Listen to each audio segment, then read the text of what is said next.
that next few fiscal year's budgets. So the intent today is to have staff bring back a revised business plan based on the input we gave them. We want to talk about that and make sure that the board's comfortable with those before we move forward with a draft and final business plan, and ultimately how that will drive our budgets. The second item is really important, which is we're going to want to have an overview on the Metro 2020 bond measure proposal. And I think you all know that Dr. Simmons has participated on behalf of TriMet on this board. She's not here, but she'll see this. I want to thank her for her hard work and leadership in this effort. And I know she spent a number of hours, as have staff, to get us to this point. So we'll hear from Bernie Bottomley, and then we'll also hear from Metro staff about how this is being put together.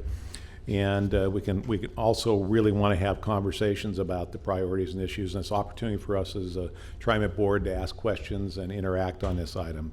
So that's the two main items that we have on the agenda. I think it's a fairly full agenda. Is that clear with what we're trying to do here this morning? Okay. With that, then I'm going to turn it over to our general manager to begin the discussions here today. Okay, great. Thank you, Mr. Board President, members of the board. So first I'm going to ask Alan Lato if he wants to could come up, because he's going to be leading the first part of the two-part agenda today on the business plan. And just a couple things as a reminder. So just remember the business plan that we started to put in place here about 3 years ago now. This is year 3 of our evolution, and we continue to still learn on it. Just reminding everybody, it's a rolling 5-year plan, so it's not a static 5 years where we take 1 year and go to 5 and then get to the end and then say, now what do we want to do next time? So we always want to continue using it as a reminder to factor in, particularly upstream, if you will, what might be coming at us for that longer term. Some things in the 5-year plan may not fully be addressed, but we want to factor those into what we call our strengths, weaknesses, opportunities, challenges, or threats, whichever way you want to refer to it. So that we're starting to look, managing our responsibilities beyond 5 years, but with a real focus on sort of 1, 3, 5 is kind of that mindset. That what do we want to get ready for next year, as we're in that process of building next year's budget, as you know.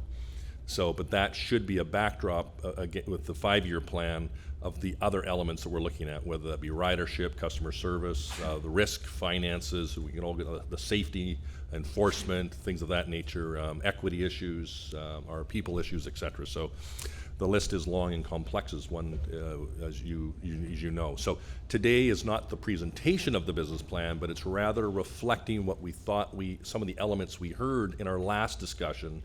Well, that continues to be built. Alan will also go over the calendar, so you'll see the key check-in points back to the board when it gets published, public input, etc. So give you a bit of context of what's to come here shortly through Alan. The second point, as President Warner's talked about, is, to me, this is a really important part of this region's conversation. And I've just asked, as a member of JPAC, that we also think about the region's 2040 goals that were put in place just a few years ago.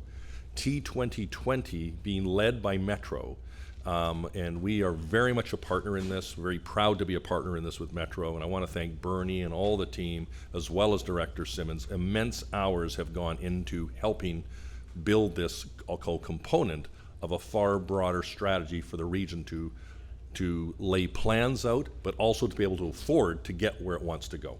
There's always, having lists of ideas is not, that is actually some of the easier part. Getting the revenue streams to support those are where sometimes I'll call the rubber or the steel wheels hit the road. So that is not always easy. So we have to do this, and it encourages we have the discussion with, I think, Andy Shaw from Metro. We're really privileged to have him join us today, is think of that in context with a broader staircase that this region is going to have to play to while we get people out of our cars. I would also ask you to think about the, as part of this T2020 discussion, think about what are some of the policies, not just a list of investments, that the region needs to continue to have conversations with that should run parallel. So for example, I'll use one of my own. I'm a huge believer in moving where we can, and there's some great examples in this region already, of moving government services that are available to the public close to rapid transit lines. So it doesn't hurt when you say it fast, but there are large complexities that come with this, and there's many examples in this region and in other parts of the world who've literally followed those steps in years to help shape and make these assets, these multi-billion-dollar assets that we have, on behalf of the taxpayer sweat. We want to set the policies up that tilt the playing field, that support healthy living choices. Yes, transit-oriented development is part of that, creating access, creating transit signal priority, queue jumping lanes, using bus on shoulder, a whole list of policies that aren't always tied to investments only.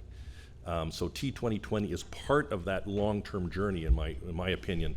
So I just ask you to keep that in context of what you'll hear from our great partners at Metro today. So with that, so that's the second part. So back to the first part, I'm going to turn over to Alan now to maybe to give us an update on, from the last conversation, some reflect back with you, not only calendar, but some of the things we thought we heard, and want to do a quick test with the board as we continue to build and get ready for the next 5-year plan update. So Alan, over to you.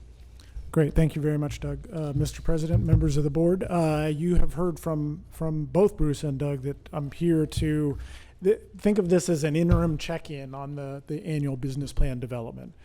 So I want to sort of reflect back to you what we think we heard, share with you some of the early document changes that are going to help guide the rest of the work that we do over the next few months. So if I'll just share the overview of the schedule. So here we are, November 13th, giving that feedback from the September strategy session where I reported back to you on how we did on last year, and you gave us some really good feedback on high-level priorities and focus. Over the next 2-3 months, we'll be doing edits and updates.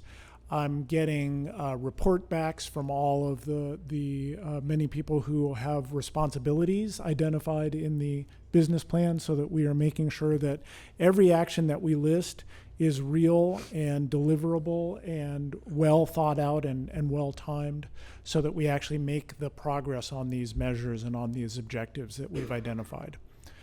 As we go through that update and improve on what we had last year, again, taking a fresh look for the next 5 years, then into January on the 22nd at your board meeting, I'll be presenting the draft. Then we have a public comment period and an internal TriMet employee comment period to make sure that we really take that pause and say, okay, we did some good thinking. We think we did some good thinking. Is there anything we're missing, or is there anything we need to really scrutinize? And then kind of those final edits will come in March, and at the March 25th board meeting, we will present the final. That's lined up on purpose at the same time as the initial reading of the proposed service plan for March 25th and the first sort of draft of the budget for you to approve for public review, so that we're using the business plan to help us think strategically, and the service plan and budget are informed by that work as well. And then you can see as we go from March into April, there's the next stage of service and the next stage of the budget. And then finally, the adoption of the budget on May 27th at the board meeting. So this kind of explains why, we started talking about it in September for something that doesn't really need to be done in theory until July 1st, given our fiscal year. But if it's going to inform our service thinking and our budget, it needs to be set up this way, which means I'll be doing a lot of work over the holidays, but that's a good thing. So I just want to share back with you what we think we heard in terms of priorities from our last really good discussion last time. And you have a couple of documents that we've shared with you ahead of time. The strengths, weaknesses, opportunities, and challenges is what I'll first be talking about. I just want to mention there's a single page in the business plan that we call premises, which is sort of assumptions that go into it. Did you say we have a document? You should. They're in the portal. Okay. Would you mind grabbing those? That would be great. Thanks. So they were posted, but if you don't all have your tablets, then that doesn't do you any good. So Kimberly's getting some paper. But I just wanted to start out mentioning there's a section called premises that is a single page of sort of assumptions and basic underlying logic behind what we're doing. And that stuff is so basic and so fundamental that it didn't need a major upgrade, but there was one addition, and I want to highlight that, which is adding a piece on sustainability and the increasingly urgent need to reduce carbon emissions. Our important role in doing that in the region and globally felt like it was something we should really more explicitly relate. And then as the paper goes out, I'll just switch to the strengths, weaknesses, opportunities, and challenges. I'll invite you to ask questions or have comments at any point, but I will pause at the end of these documents just to see if there's any input. For the strengths, weaknesses, opportunities, and challenges, there were a few. So in strengths, Keith, at the last meeting, you mentioned our very talented employees who are working with customers every day, and so we added a statement specifically to that to recognize that as a strength. In terms of weaknesses, we are still. Oh, sure. You've got yours. You're all set. So just a pause for a moment while the paper makes it to Lori. Oh, I can look up. I can The look up. strategic priorities, right? I actually go to the strengths, weaknesses, opportunities, and constraints first. Business at the bottom. Thank you. There you go. The blue and the orange chart. Yeah, mine is black and white, so yes, I Okay. believe so. Okay. If you look at that, the strengths, weaknesses, opportunities, and challenges is 2 pages. Look at the one that starts with strengths and weaknesses, the 2 columns. And you can see that new statement and strengths about talented employees who provide great customer service every day. They are our face of TriMet. They're the bus driver that I greet every morning as I'm heading into work and greet every afternoon as I'm heading home. They are the operators, they're our customer service reps, they're our field supervisors, everybody who's out there every day in a TriMet uniform, and those of us who are not in a TriMet uniform but trying to represent TriMet. In terms of weaknesses, we still have a focus on a culture of safety because safety really comes in the long run with a cultural approach. But we wanted to change the statement there just to recognize that is growing, but it takes time to reinforce and ensure agency-wide adoption. And then just an adjustment to one of the other weaknesses about employee understanding of leadership decisions. It feels as though that is advancing, but we still have work to do. And then if you switch over to opportunities and challenges, the opportunities enhance public input with new tools and approaches for better understanding of needs.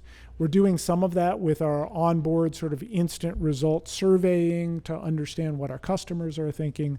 There's more we can do with new technology tools and new approaches. If you look at a couple down, we had already talked about our external partnerships. But we wanted to really highlight the fact that it's not just up to us, really important things like how long does it take a bus to get through traffic. So I am one of our riders who has really benefited from the new bus lanes that have been put in over the last few weeks and months. I'm happy to say it's made a big difference for me and my fellow riders, but you'll see more of those. And that kind of working with a jurisdiction, in this case, the City of Portland and the Red Lane or the Rose Lane initiative, trying to make sure that we can actually move buses through traffic and attract ridership with those travel time savings are really important. Just if I can, Alan, I just really wanted to call out and give Commissioner Udaly a big thanks. This takes courage to do some of these things sometimes, and our colleagues at PBOT, they deserve a lot of credit here. So this needs to become regional, not just stopping at a municipal boundary. Our public might look at, say, in East County, 70% of the ridership leaves the different municipalities and travels to another place where life takes them. So I think this is something we really need to keep leveraging and encouraging, that kind of great example that Commissioner Daly and the PBOT and City of Portland partners are doing. So this is about speeding the system up. And you'll see this show up a little bit later in some of the metrics that we're looking to talk about in a different way going forward, that we see actually when I was on my trip overseas as an example, which used quite extensively. So thanks to the City of Portland. So. Absolutely. On the challenges then, we're still, seeing flat or slow growth in ridership, not as robust as we want to see in the future. And we continue to focus in on how to continue to move that curve. The curve is moving. It is getting better. We still want to see more improvement. Enhance safety of employees, and then the next one down. And then down in the middle, reflecting the new premise that I talked about in terms of the urgent need for addressing climate change. The need to accelerate reduction of carbon emissions, that is, do even more to help reduce carbon. Every time somebody gets on a TriMet vehicle, that is happening. And it's a robust improvement over driving alone. We used to say it took something like you had to put 9 people in a Prius to be able to have the same kind of savings of just having people ride the bus. And we are now doing more with our first purchase of 5 electric buses and our plan to do more to reduce those emissions even more, so that we are getting even more benefit every time somebody gets on a TriMet vehicle in terms of reducing carbon emissions and helping address the climate change. And then related to that, just the complexity and funding gap for the transition away from diesel. In the long run, there is promise that will be an actual cost savings. In the short run, it's a big transition. There's a relatively large upfront cost, and so we have funding to do the first round, as you know, from talking about the non-diesel transit plan, but still more to go on that. So that's the strengths, weaknesses, opportunities, and challenges that informs us. And then if we switch on to the strategic priorities and points of emphasis, you also gave us some really good feedback on this one. And we've sort of reorganized it to make it easier to understand and easier to focus on. If you start with the side that says strategic priorities, these are the priorities for multiple years. This is the longer term look, even beyond the 5 years, in terms of guiding us and thinking about what are the priorities. And you can see enhancing customer experience. Everything in some ways comes back down to that. If our customers are not having a good experience, we will lose many, many, many of them. Ultimately, potentially, enhancing the customer experience then obviously gives us the opportunity to hold on to the customers we have, sort of delight them, make it so that they enjoy the experience, and then entice more on to ride. And then connected to that, enhancing ridership and increasing non-single occupancy vehicle trips. So this recognizes that idea of it's not just ridership, even though that's the core of what we do. We also have to help inform people and encourage people to do other things other than driving. And that's part of that mobility management that we've been talking about, and that was reflected in our updated vision, mission, values of this year's plan. Enhancing transit, access to transit. Doug already talked about accessibility, transit-oriented development, making sure that it's easy to get to and from our services and between our services. And then the rest of these have not changed significantly, but just to note the systems safety and security, optimizing internal processes and systems, a training strategy. We have lots of training, but it's in multiple places, and bringing that together and making sure we're being really strategic about that. Maintaining our current system, our success as a mobility manager and connecting to lots of other modes is only as good as the quality and safety and comfort of our own vehicles and our own service. Increasing available funding for service and projects as we grow in the long run, and then managing funding and fleet to increase ridership. And then if we switch over to the points of emphasis, this is more what's the emphasis for this year in the shorter term to inform the first part of this 5-year effort in the business plan. So you can see enhancing mobility and connections to transit, again, reflecting our vision, mission, values of being connecting to integrated mobility. Measuring success beyond ridership, and I'll talk a little bit more about this, and we will have further discussions in the long run. It's relatively easy with modern technology to count how many people are getting on a vehicle at any place. But we know that somebody might come to our new trip planner and say, hey, I want to know how to get from here to there on my bike or on a scooter, or I want to use a scooter to get to the bus. We don't necessarily know right now whether they actually did that or whether they just requested the information. So finding ways to get data that is, good quality data, still anonymous, so we're not peeking into people's lives, but understanding how that works so that we can know whether we are successful. And then presence on the system, enhancing safety and security. And that was reflecting one of the conversations from our last conversation. Looking at expanding transit priority, Doug already underscored that in one sense of getting bus lanes and intersection treatment, using technologies, other ways to speed our service. Implementing an IT strategic plan for next year. So we are in the middle of creating an IT strategic plan right now.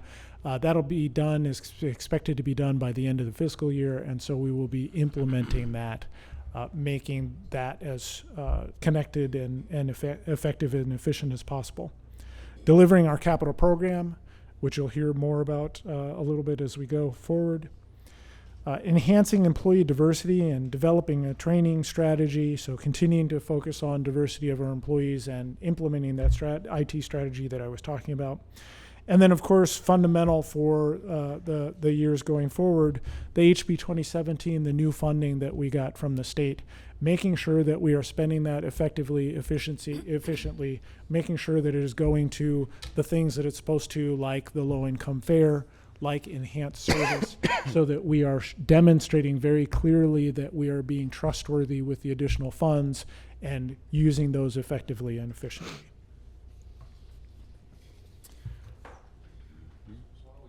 Yep. See if there's any questions or comments about this, because I think this is a great one. Thank you so much for this overview. So I'm thinking about the way that we're talking about our strategic priorities, which is this document right here. And to preface this, we also said that we want to consider equity, right, in all of our activities and continuing to build upon that.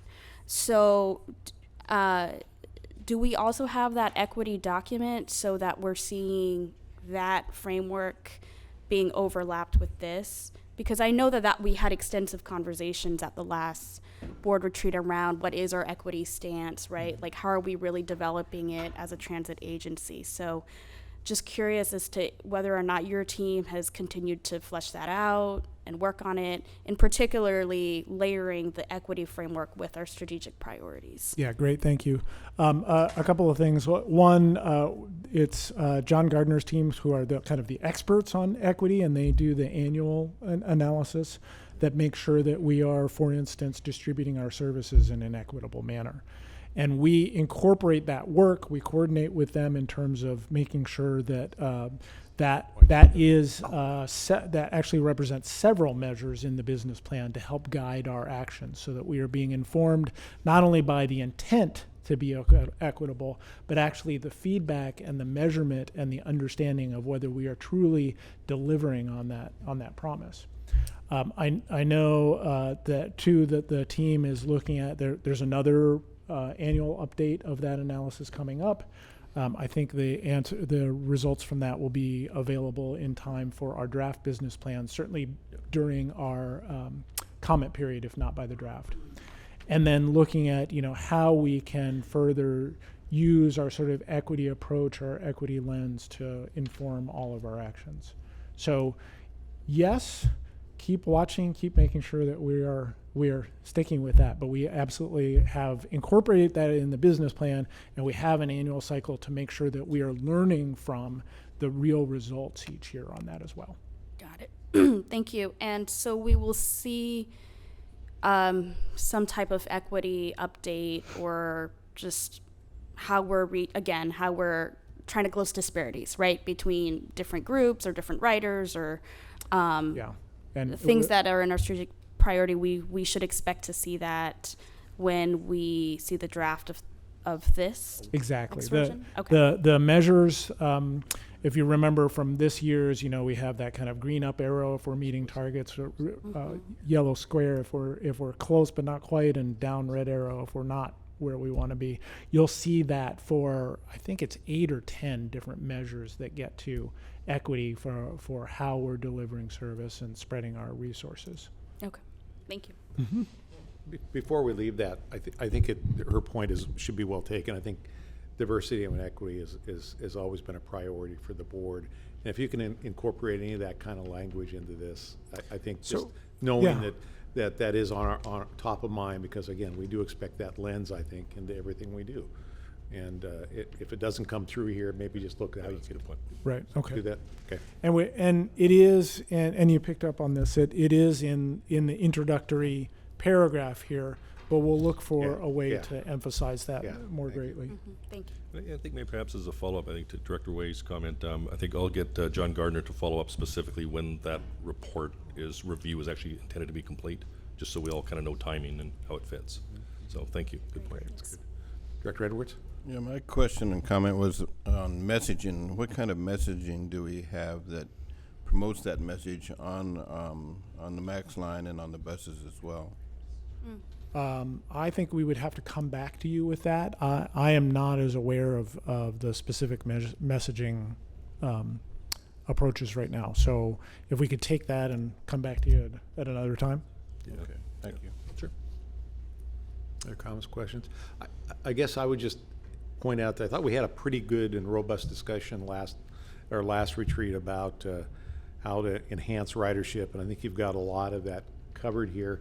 And I guess I would just add that I think one of the discussions I thought was intriguing was just how do you start building the culture, especially in maybe younger folks, and it gets to the messaging and kind of the reduce, reuse, recycle for transportation motto. And just again, it's kind of almost the campaign how we do this. And so I suspect you're thinking about that, but to me, I think we need to be more aggressive in terms of helping people understand the environmental benefits of transit and what they can do to actually be helpful to meet some of those goals and objectives.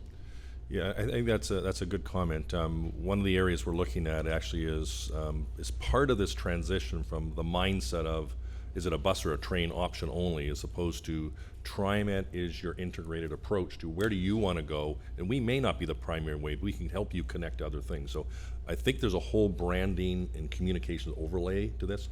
We still are in the early stages, I'll call it, of the engine room. We're updating the website. You'll see us piloting right now of I want to go from X to Y, and it's I take the train to get here and I connect an e-scooter, or a train to a bike town, and et cetera. So as we integrate this, I think there is a whole overlay that's going to have to come with the repositioning of we are your one-stop shop approach. So I think that we're at the early stages of that, but we're still trying to build the products, if you will, before we tell that complete story. So it's still work to be done for sure. So it's fully acknowledged. You're doing some work on that. Oh, no Okay. question. All right. No question. Good. Yeah, just to lean into that topic, I think that there's space in my mind to leaves to question where some of that work could be put, and if it's already on the radar of the agency. And I think of the section where we have internal business practices, implementing IT strategic plans, and I see that we have an intent to use data more usefully and more reliably. I think there's an opportunity in the ability to start looking at our environmental footprint, and as we not only look at our progress in electrification, but as we roll out service expansions and we're starting to understand how transit tracker and ridership of our partner system are being utilized, we have an opportunity to start capturing the overall footprint impact of greenhouse gas emissions in a way that lets us be a better partner when it's time to talk about T2020, climate change, the climate action plan of the city. And inside of using data more useful, in my mind, I think that could potentially fit in there, but I wasn't sure if we're thinking that way as an agency to start saying we want to have a protocol where we're looking at our overall greenhouse gas emissions footprint as well, and understanding how that might be useful to conversations with our agency partners. So, but yeah, perhaps I can comment to that one, and I think that is very spot on. This is why in this session we're actually trying to also introduce the whole topic of our carbon footprint. And underneath that, so data kind of takes you into many different angles. Yes. What is data? Yes. And so even yesterday I had with our executive team an update on how we as an agency start using artificial intelligence and memory and learning, using technology to not just spend our time getting data, but how do you spend your time making decisions and then reporting on that internally as well as externally. So we are in a changing data world fundamentally. Carbon needs to very much be part of, it's part of what we do.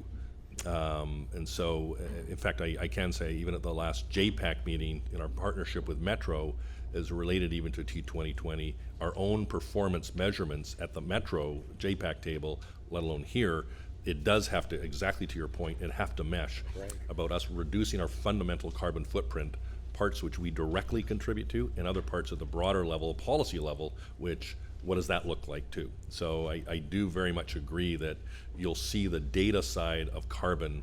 We are having to bring back and identify metrics, what that starts to look like with our partners. And so very much agree. thank you, and I believe it's one of our best opportunities to show the leadership and the partnership with our paratransit partners, with our agency partners, and with riders. I see the way the bike ticker is on the Hawthorne Bridge when people ride over that, and you get to experience that, like I've added to the number.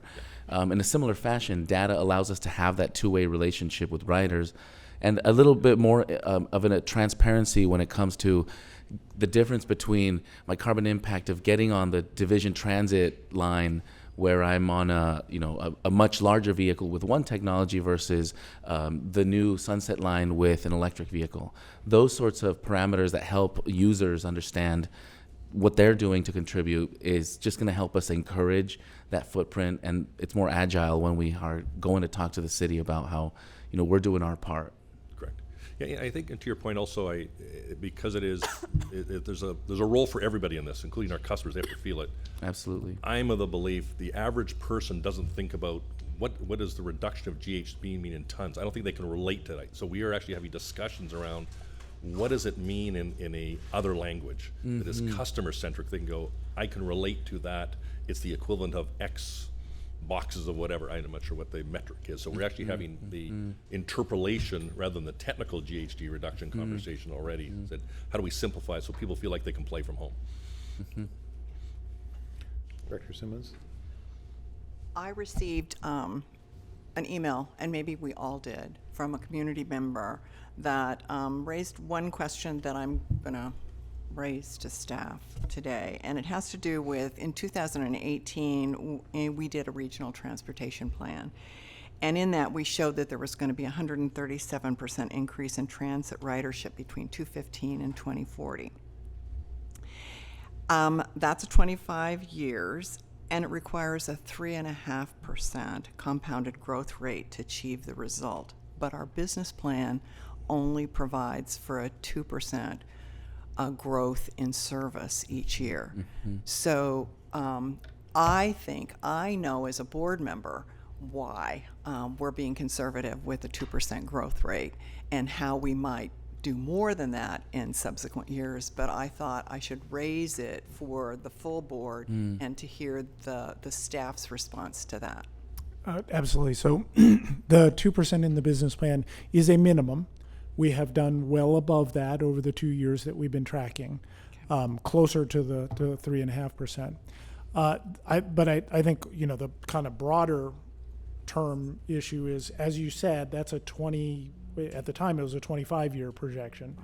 And the expectation to get there is not that you have everything day one, and there are growth sets of growth that include the discussion that's going to be later this afternoon or during this meeting. And so we have to build incrementally towards it while keeping that. All of that, of course, was when we do an RTP, when we talk about a regional transportation plan, the regions plan, it has to be financially constrained. So we have to have reasonable expectations about capital funding available and operating funding available. And so that is within grasp. We need to grow towards it. Okay. I'm just going Yeah, to, please. sorry. Question. So I saw that same question. The one thing that I didn't quite, and correct me if I'm wrong on this, what I saw as the disconnect with that question was the 2% was on actual service increased, the 3.5% was on ridership. So the two are, in my opinion, are not directly connected. Because an increase in ridership is not directly connected to an increase in service. Because if we're capacity constrained, then we would have to have something that closely resembles and correlates to each other. If we're capacity restrained, if we don't have any additional capacity in our system, but we have capacity on our system in various modes of transportation that we deliver. So as I saw that question, I was like, actually, those two are not directly correlated. I mean, they're correlated, but not to the degree that we have to increase service by 3.5% to get the 3.5% increase in ridership. That's the way I saw that. That's the way I saw that question. Why I thought, yeah, I understand what you're trying to get to there, but essentially, the two are not as directly correlated as the question posed. Is that the correct way of? I think that is absolutely right in terms of looking at the the numbers, what they're representing. Obviously, there is some correlation between. It's not 100% direct. Exactly. And it really matters when we are investing in service. Are we putting in the most productive places, or are we putting in places where we need to make connections, but we know the ridership isn't going to be as strong? And so that will be a constant sort of trade-off with the service plan every single year. And just a really quick follow-up. So this is not just about this question, but how do we measure actual service increase? Is it miles? Is it service hours? Service hours. Yeah, That's the most reliable. But service hours is going to be different for, say, Max than it is for bus. Yes. I mean, so how do we translate a Max service hour to a bus service hour? Well, I will tell you that the Max service has not changed really significantly over the last few years. Since the Orange Line. So since the Orange Line was the big jump. And so we are generally talking about bus service hours right now. So you don't have to do a lot of thinking between them. At the regional level, we have sometimes used sort of a balance of recognizing that Max service hours have 5+ times the capacity of a 40-foot bus. And so we have added in that factor to understand that distinction. Got it. Thanks. Yes, I mean, just if I could perhaps comment on this as well. I think firstly to the rail one, an example where we have actually increased some of the rail hours is we've inserted a train which typically stops at the red line at Beaverton. One of those trains now we put in place actually continues out to Hillsborough. What was called red is actually blue. The customer doesn't know. They just want to know which color is where it stops. So it's an example we're trying to squeeze more out of the system that we have. So and this is where investments, so this is I'll call it simply complex. There's a lot of elements to this. So for example, our investments in the red line, the $200 million project, double tracking, allows us to speed the system up to carry more customers, to put more capacity in place, including more rail cars. So it is not going to happen next year, but it's part of that sort of like a 1, 3, 5 and longer plan as an example, where we undo the spaghetti, I call it, at Gateway, those big investments. The Division Transit project for $175 million is going to add, we're going to reallocate the service hours that are essentially in that community right now on top of supplemental of really significant uplift called the Division Transit project. So using those as examples only, in addition to some of it is also speeding the system up. To the earlier comment around enhanced transit corridors, is a partnership, and again, thanks to PBOT, the City of Portland, how do we speed the assets up that we have and unlock the gridlock so we can actually use those assets and increase the yield capability. So it's not always about we need more money to go do these things. This is a bit to that policy conversation. This is also ties into creating access as the region grows. Yes, transit-oriented development has a role in that. Investing, not for one group or another, it's helping everybody get as close access as they can so they may not need their car, or they can cycle, walk, take transit. So it's helping on many fronts to open up those avenues that separate, to Director Stovall's comment, of service hours is not an absolute relationship to the ridership itself. Your question about this? Mark, is that- Kind of. It's about expanding ahead. opportunities. Yeah. Just to add another factor into that, there was the same analysis that said 137% increase in ridership. Also pointed out that as projected, there was a 36% increase in population. However, there was a 73% increase per the same study in fleet transportation miles. So we're also seeing a major impact on not the movement of people, but in the movement of things. And we know now there's more things moving to people than people moving to people. So I wanted, in pursuing new mobility opportunities, I want to acknowledge that there's a major piece of the puzzle in the movement of things. And there's a major opportunity in that piece to look at mobility opportunities for the movement of things. And I say that in the form of our TOD development program and how we utilize the value of our assets to bring benefit, whether it's the right-of-way prioritizations or the actual vehicles themselves, in helping that side of the equation of the movement of things.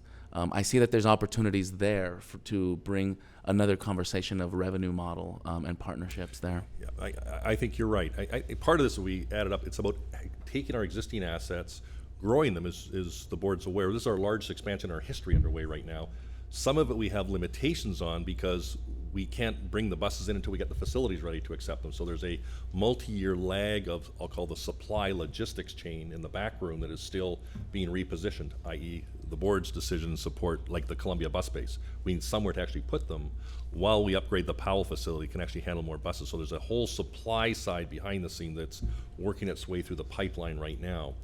And the other one is also, part of this also to the customer experience. As we're upgrading website, we need to remove these points of friction and come up with new products and services that make it easier for our customer and more attractive, why they want to trust us and use us for wherever life takes you. But it is fundamentally about expanding this cultural pie. And if we look at other cities around the world, there's a cultural side to that comes an underpinning where transit is part of the solution. It's not the only solution. And I think through the board's wisdom of moving to integration, where we can actually help you get where you want to go, it may be transit, but it may not be transit. The other piece that's actually at play here is some success stories. Let's go to an example like Gresham, where Mayor Bemis and others, for example, it's how you enhance transit-oriented development, where people who maybe used to take transit because their employment was somewhere else may actually be able to work, live, and play in that immediate area because they're densifying, they're growing up. So those regional town center mindsets may actually also alter travel patterns where in fact you may not need directly transit, which you may historically have. So we really, I think, want to be an encourager of that public policy that supports, I'll call where you can live as opposed to always have to take transit to travel just long distances. So there's a lot of dynamics at play. In it is supply, to Director Stovall's case, but the ridership piece is interconnected but not absolutely related, I would suggest. So I think you're spot on. Travis, then Kathy. So, I'm going to expand a little bit on what Doug just referenced and what Director Gonzalez just referenced a moment ago. Going back to the actual strategic priorities, as a board member, I clearly tend to move towards a single type of kind of overarching umbrella halo priority that really drives everything else. Everything, in my opinion, lots of things roll up into a single priority for me, and that's the the increase in non-single occupancy vehicle trips. For me, that's kind of that guiding principle, that guiding priority that sits right there in the middle. And to me, everything rolls up and influences that because that's my own personal, as a board member, one of the things that I look at and how do we accomplish that. And I've referenced this before, and I'll probably continue to reference it until I hear something different that points me in a different direction. But essentially, as an agency, I think that is one of our critical components. Even if it doesn't have a direct correlation to ridership, meaning, we could be flat on ridership, but yet still accomplish this goal by leveraging our transit-oriented development opportunities, by partnering with our regional partners, Metro, the cities, to do exactly what Doug just referenced. How do we ensure that we're a partner in achieving the things that we can achieve? Making sure that we keep equity as our lens, making sure that we, just increasing non-single occupancy vehicles could have some challenges if we're not comprehensive in our approach. I mean, there's some negatives that can come from that, as we're marching down that road. But how do we make sure that we're not so myopic in the concept of increasing ridership that we miss the other opportunities that exist to decrease, to decrease single occupancy vehicles and enhance, our ability to have a positive impact on our environment by leveraging all the resources and assets as an agency that we have, because at some point, this is my own personal belief, I believe we're similar to a utility, where at some point, to get to that next level, I see cost and expense as a stair-step approach. At some point, you've got to make a massive investment to achieve that next level of whatever we're trying to achieve, either revenue or ridership or any of those things. And we don't quite have the offset, either the revenue or the income or whatever, to offset that massive investment. We see it in utilities all the time. They encourage us to conserve because they know they don't have the foundational demand to get to that next level in an appropriate amount of time to make that additional investment. And I think in transportation, we're going to be faced with the same critical decisions. The things we do now are going to absolutely impact us, 5, 10, 15, 20 years from now in our ability to achieve the climate change impacts that we're looking to have, not just here in the region, but in the state. Some of those things, and if we're not looking at that, how do we decrease essentially, one of the greatest contributors to in my opinion, climate, what's going on in the climate world, is that single occupancy vehicle driving, and how do we positively impact that by using all of the assets, all of the resources, everything that our agency can bring to bear. And it's not, in my opinion, it's not just saying we absolutely need to increase ridership. I mean, it may be that. That may be the ultimate answer to increase ridership. But, I'd love to continue to have the conversation about how do we make sure we're looking at each of our assets. And I think of, I'll just finish up with this. I think about kind of Gresham Station and the large TOD projects that are going on there. And your closest grocery store is about 1.5 miles away. I mean, it just doesn't, that right there doesn't make sense, because I used to live in Gresham Station. I literally had to get in my car or do something to get to the grocery store, and that was a trip that I would make every other day or every 3 days. And so it's those types of things that we need to be a part of the solution. I was going to say not part of the problem, but we're not part of the problem. Just how do we become a better part of the solution? And you following up on this? Yeah, very briefly, and to emphasize the point, Travis, this is why I think being candid about the transportation footprint and how we are bringing information to the public about the transportation impacts on climate change. I want to recognize that 1.5 mile trip to the grocery store is one part of the transportation footprint, and we could use a single occupancy vehicle to get there.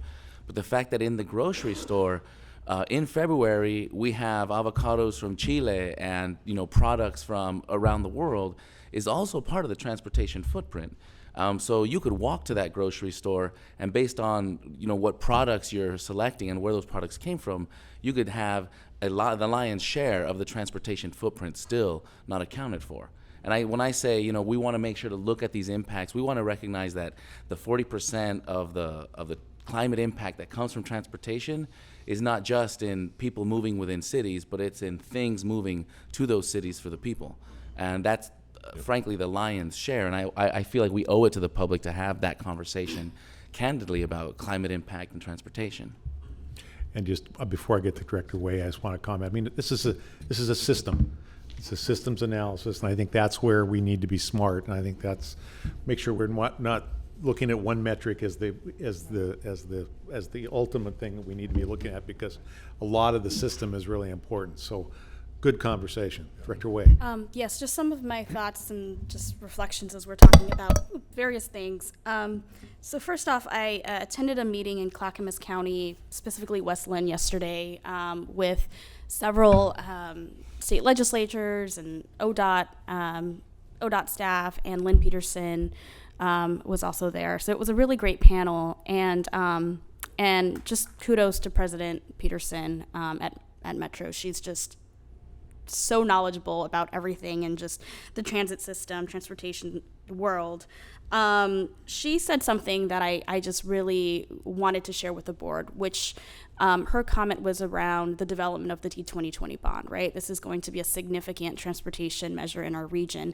And what she's trying to do with her team and with all of our partners around the table is develop the first in the country a measure that will also develop anti-displacement policy in it. So, her point was really around how yes, there are people who are moving into the area, right? We have lots of folks who are moving to Oregon or the Portland metro region.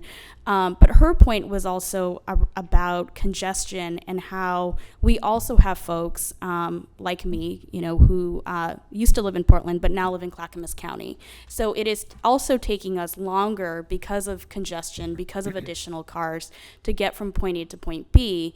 And so I thought it was just a brilliant notion to state that we have to look at human migration when we're when we're thinking about our transit system. We have to look at where are people moving to, what are the demographics tell us, and when we're talking about data, I mean, we can crunch numbers all we want, and if I keep saying, okay, certain communities are getting the worst outcomes in terms of health or environment or housing, and we haven't yet fixed that in the last couple of decades, then for me as a board member, I know exactly what the solution is. It's to lift those numbers up, right? It's to work with those communities and work with those locations. So I just want to make a point that we can have the smartest people crunching numbers, but I think it's really clear as to who is currently being served right now and who's not in our region. Now, not just with TriMet, but with things like housing, healthcare, social services. It's very clear, right, in a lot of the different reports that the county and the state has put out. So, and I also think that in the next 10 years, in 2020, we have the census coming up. And so if we ensure that, every single person in Oregon gets counted in the census, then that can also generate additional transportation dollars. So I just want to make that plug, because we know, again, if we're trying to look at data and trying to look at equity and how do we reduce disparities and, right, how do we have TOD and have anti-displacement policies with it, then we have to look at the way that people are moving in our state. And sometimes they are moving because they simply just do not have a choice. They don't have an option, right, to move from. Some folks who are very, much on low income, just they don't have a choice. They have to move because of the rent is too high or because of various reasons. So just wanted to put that out there for consideration around the data piece. And I think I'm also in agreement with everyone in that, we have a climate crisis and we have to do something to, literally save our planet. Anything that we can do as an agency to reduce our carbon emissions, we have to do it. Data also tells us that the highest polluting corridor is around 82nd, right? That we know that for a fact. There's the 82nd improvement project that clearly shows that those communities have the worst asthma rates along a census tract. And that's where a lot of our buses run, quite frankly. So if we were to look at data, if we were to look at equity, then we can pinpoint exactly what we need to do as an agency to minimize those risks. Great, thank you. So I'm just doing a little time check here. Yep. Yeah, I was started actually going to say, if I could, your conversation covered pretty much all the rest of my presentation. Excellent. Wonderful, wonderful. So I was just going to go ahead and Thanks very much, Alan. speed through. No, really. I mean, you kind of covered all the points I was gonna make. And brought some other things up as well. So I really appreciate the conversation. I just want to close with re-emphasizing kind of the coordination between the different efforts at the agency. So in our service plan, which I think all 4 open houses have happened very recently. There's a final open house in mid-February, and then you'll see the first reading in March and a second reading in April. Obviously, there's a fair amount of work up ahead, but that times reasonably well with the development of these priorities and this effort in the business plan. For the budget, I already talked about how that integrates with the business plan. And so just as the final note, for the business plan, we'll be coming back to you at your January 22nd board meeting to provide you a draft and get any comments. We'll have a comment period of a little bit more than a month to make sure that people have time to respond. And then, and we'll be talking with TAC, the Equity Advisory Committee, and making sure that we get input where we can. And then the final business plan on March 25th in advance of the rest of that, getting ready for fiscal year 21, which starts July 21st. And so the final comment, just as a reminder, the board members, you saw on the calendar, we'll bring the board approval to the May board meeting, not the June board meeting. We're moving that up one month. So just so everybody's aware. Good. Alan, thank you. Yeah, very thank much. you. Alan. Thank you all. Excellent, Great good, discussion. robust discussion. I really appreciate it. I Hopefully it was thought helpful. we had a different color for our new buses. Easily. That was Yeah. How old that is was a bus? throwback, wasn't it? That's a retro bus. Yeah. Yeah. It's a 50-year retro bus. That was a throwback. This was the original coloration in 1969. This That's- is a 50-year. One of those? Yes. Oh, okay. Does it? So, yeah, so you'll see. So that's intended to match the 50 that's on the side for a bit of an acknowledgement of, it's more the retro Well, I angle. saw that, Yeah. but And then it- I've also seen the new colors. It goes See the- beyond You'll that. see the blue ones with the orange slash Yeah, stripes yeah, that that's- we're actually getting amazing comments on. The You- public's love it. Does the driver have the original uniform that gets to drive this bus? That would be great. But for bus geeks It's a like missed me, one. if you Missed really pay opportunity. attention, Look at the our current windows. buses have square windows. Uh-huh. This actually has an overlay to look like the old Oh, okay. Oh, okay. before. Oh, So this really Uh-huh. is a Realize that. retro. This There. is a retro bus. The real thing. It's a Halloween costume. Well, if I saw it on the street, I'd go, That's I the know. real thing. There you go. That's right. that's Yeah. it. So yeah, we're receiving amazing comments on this from the public. They were just loving the branding change. Can I be like the board ambassador driver like John Travolta is for Qantas Airlines? I mean, can I Are sign you up putting for your name that? forward? Just say yes. I'd say, You, I'd say you yeah. guys put me Second. through like the driver training so I can drive that thing around town. We'll have to check our risk. All right, regulatory. I think we're ready to move on. I think we're moving on. here. Ellen, thank you very much. Thank you, Excellent discussion. So how's the board doing? Do we need any, take a break? Are we okay to? Why don't we take 2 minutes, let our guests get set up here, and I think everybody will be a little more attentive if we do that. 2 minutes. How about 3 minutes? Does that work? Wow. You're 3 kind. minutes. You are kind. Thank you.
Are you, okay, Mr. General Manager, would you like to introduce this item? Yes, thank you very much. So again, I'd like to welcome Andy Shaw, a great partner from Metro, to cover up particularly the T2020 ballot focus, and hopefully I think this is such an important conversation.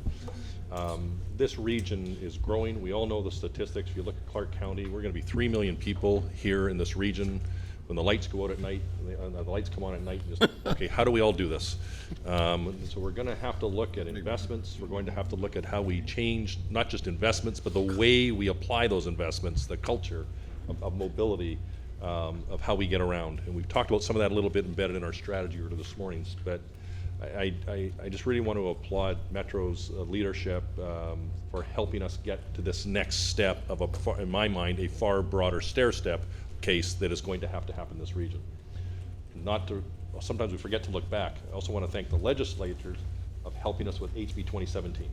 So each one can't be looked at in isolation. These are steps on a far broader staircase of getting to the culture, the modal share, the penetration, the way this region has to move about for not only goods movement, but people movement as well. So with that, I'm just going to turn it right over to maybe Bernie for some setup comments, I think, and then Andy is to help us through this, and we'll open up for a conversation at the end. Well, thanks, Doug. I was going to echo the things that Doug said. We've had a really incredible partnership with Metro historically, but also more recently in developing this T2020 measure.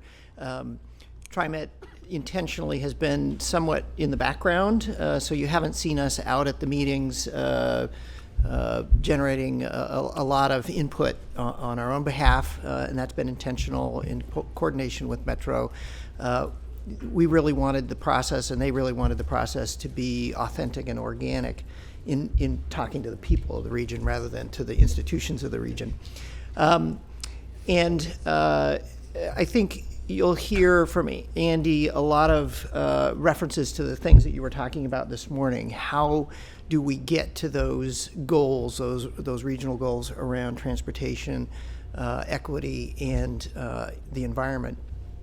And the interesting thing about having Metro leading this discussion is that the most important strategy that we have for all of those goals is the regional land use strategy.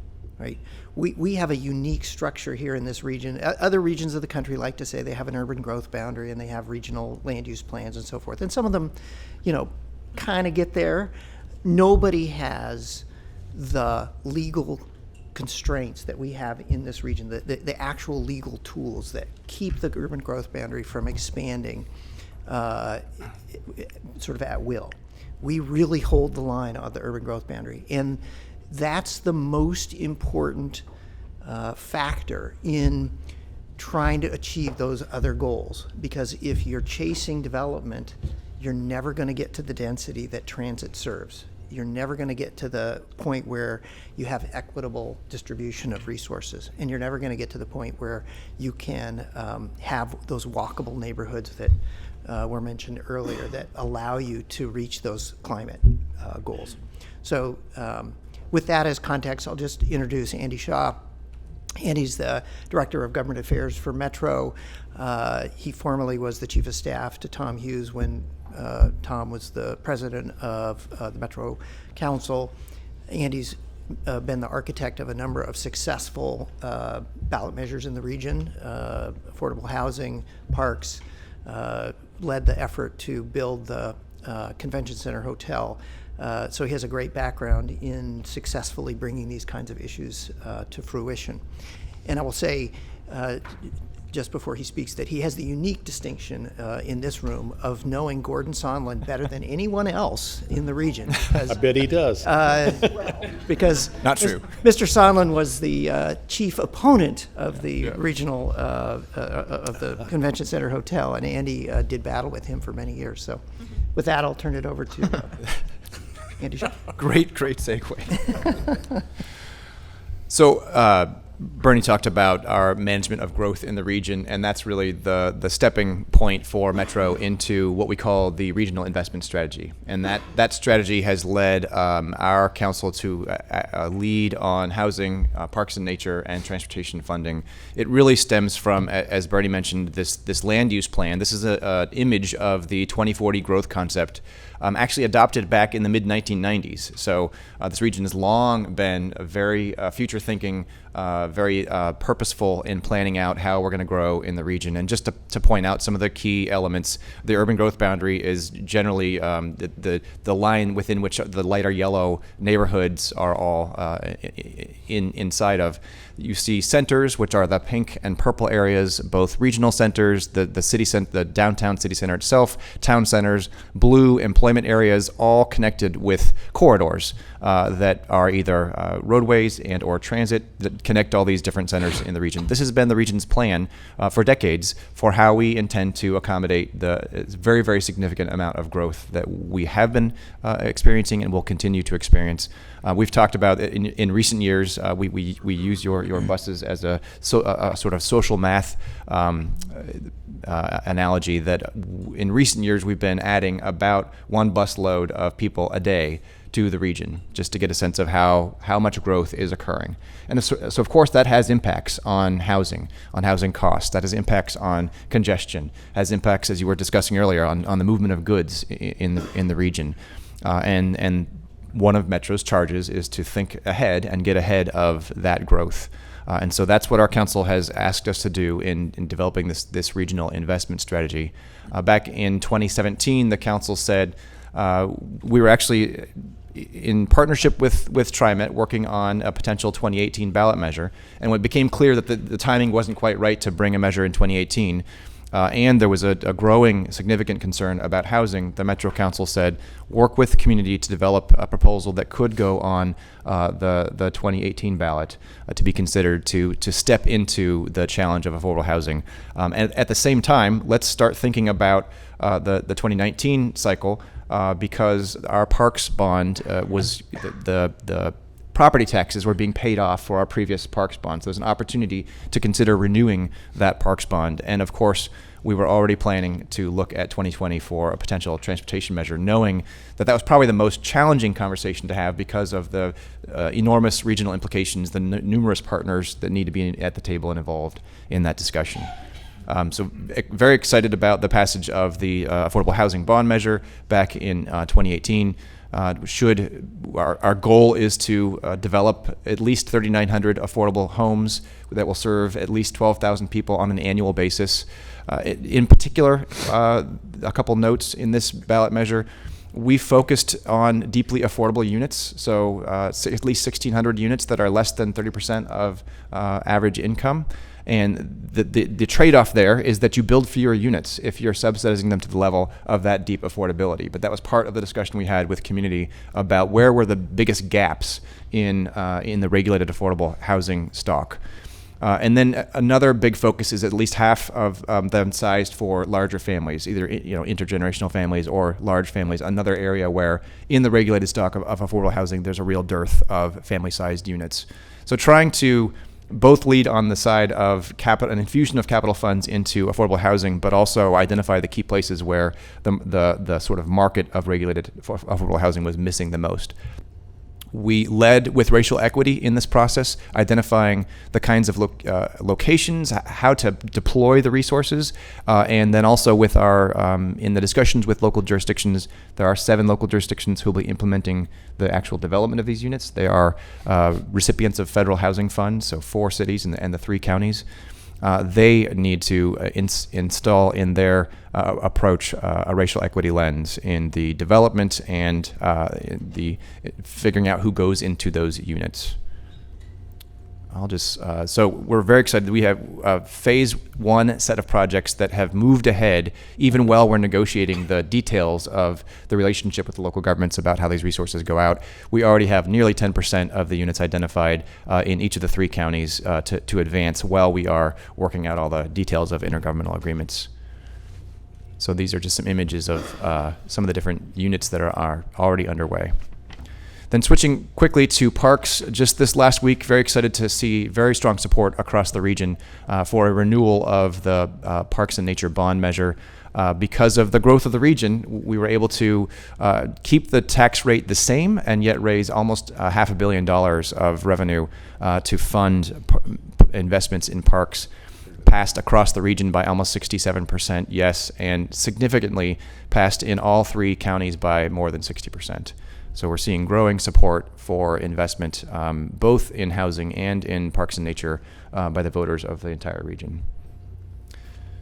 6 main areas of investment for the Parks and Nature program, continuing our longstanding land acquisition program, which is intended to protect habitat, and improve water quality, and create habitat connectivity for wildlife. A sort of new infusion of resources to metro park holdings that we have. Think of Blue Lake, Oxbow Park, historic parks like that are in need of investment or reinvestment. A continuation of a very popular program, the Nature and Neighborhoods Grant Program, which works with nonprofits and local organizations through local jurisdictions to make investments in nature connected to development and other urban needs. A local park share is the 4th bucket, and that's just an amount that goes back out to all the local jurisdictions to help them advance capital projects they have on their to-do list. In that, we've required that they engage specifically with communities of color to relook at their list of parks and nature projects, and not just go back to the plan or the list they already have, but re-engage with folks to make sure the investments they make are relevant with a racial equity lens. A new program that's specifically aimed at walking and biking trails. We've invested in those before in parks and connecting people to parks, but this is an explicit investment in that. And then the last is sort of a new concept of, can we use parks capital funds to leverage other outcomes, in particular economic development, housing, and transportation? This came about for us because of the Willamette Falls project, which does connect all of those items down in Oregon City. We're looking at funding a river walk to access the falls, but there's tremendous potential there from a transportation point of view, potentially from a housing and economic development point of view. So that was the impetus for establishing this bucket of funding. We know there are other projects in more of a conception phase around the region that we think we can use these resources to leverage other outcomes with. But more to come on exactly how that will be structured. So then moving on to transportation. This has been a very strong focus of our council as they've worked to update the regional transportation plan last year. The direction we had is go forth and engage everyone you possibly can to talk about how do we bring a robust, long-term, thoughtful measure to the voters in the 2020 timeframe. So this is a map of how people get around the region. The main takeaway for me is that a lot of people leave their county in which they reside to get to work. A lot of people from outside the region come into the region. People leave the region to go other places.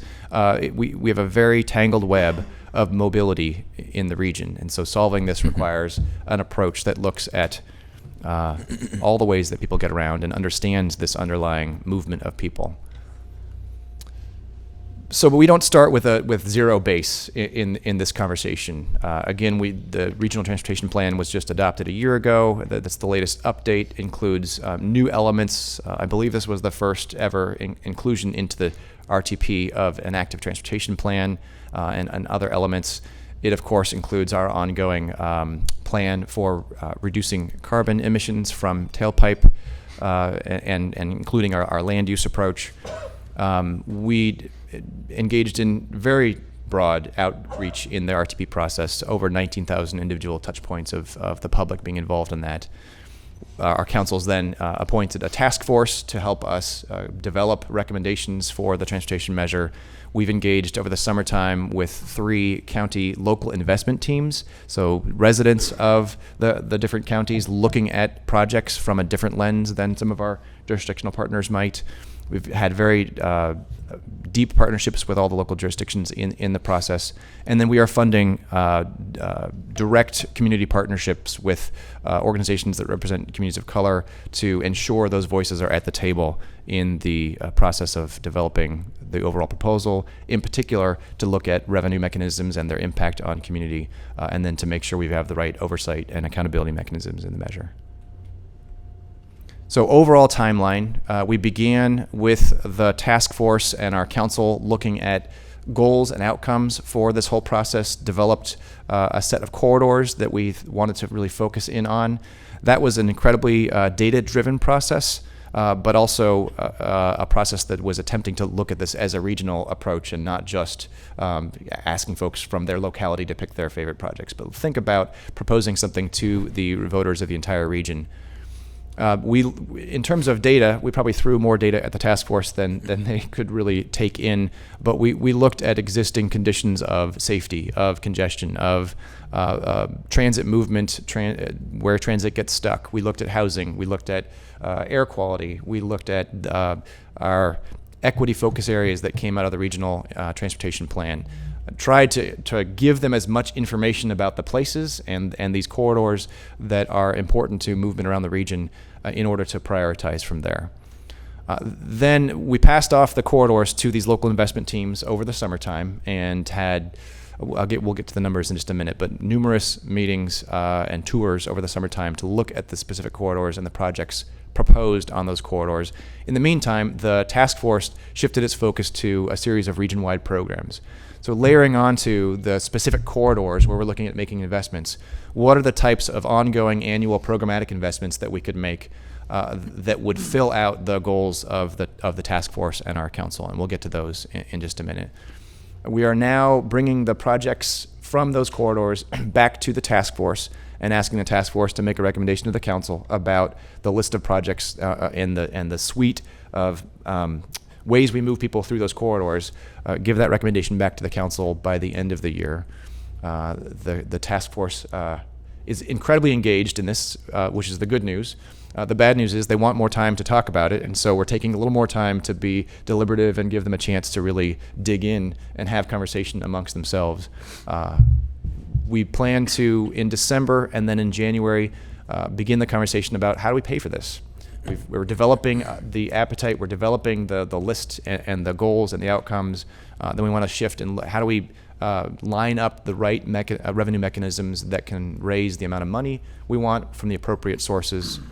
Later in the spring, we will have conversation about the appropriate accountability and oversight mechanisms to include in the measure. That's been something we've done with all of our bond measures in the past.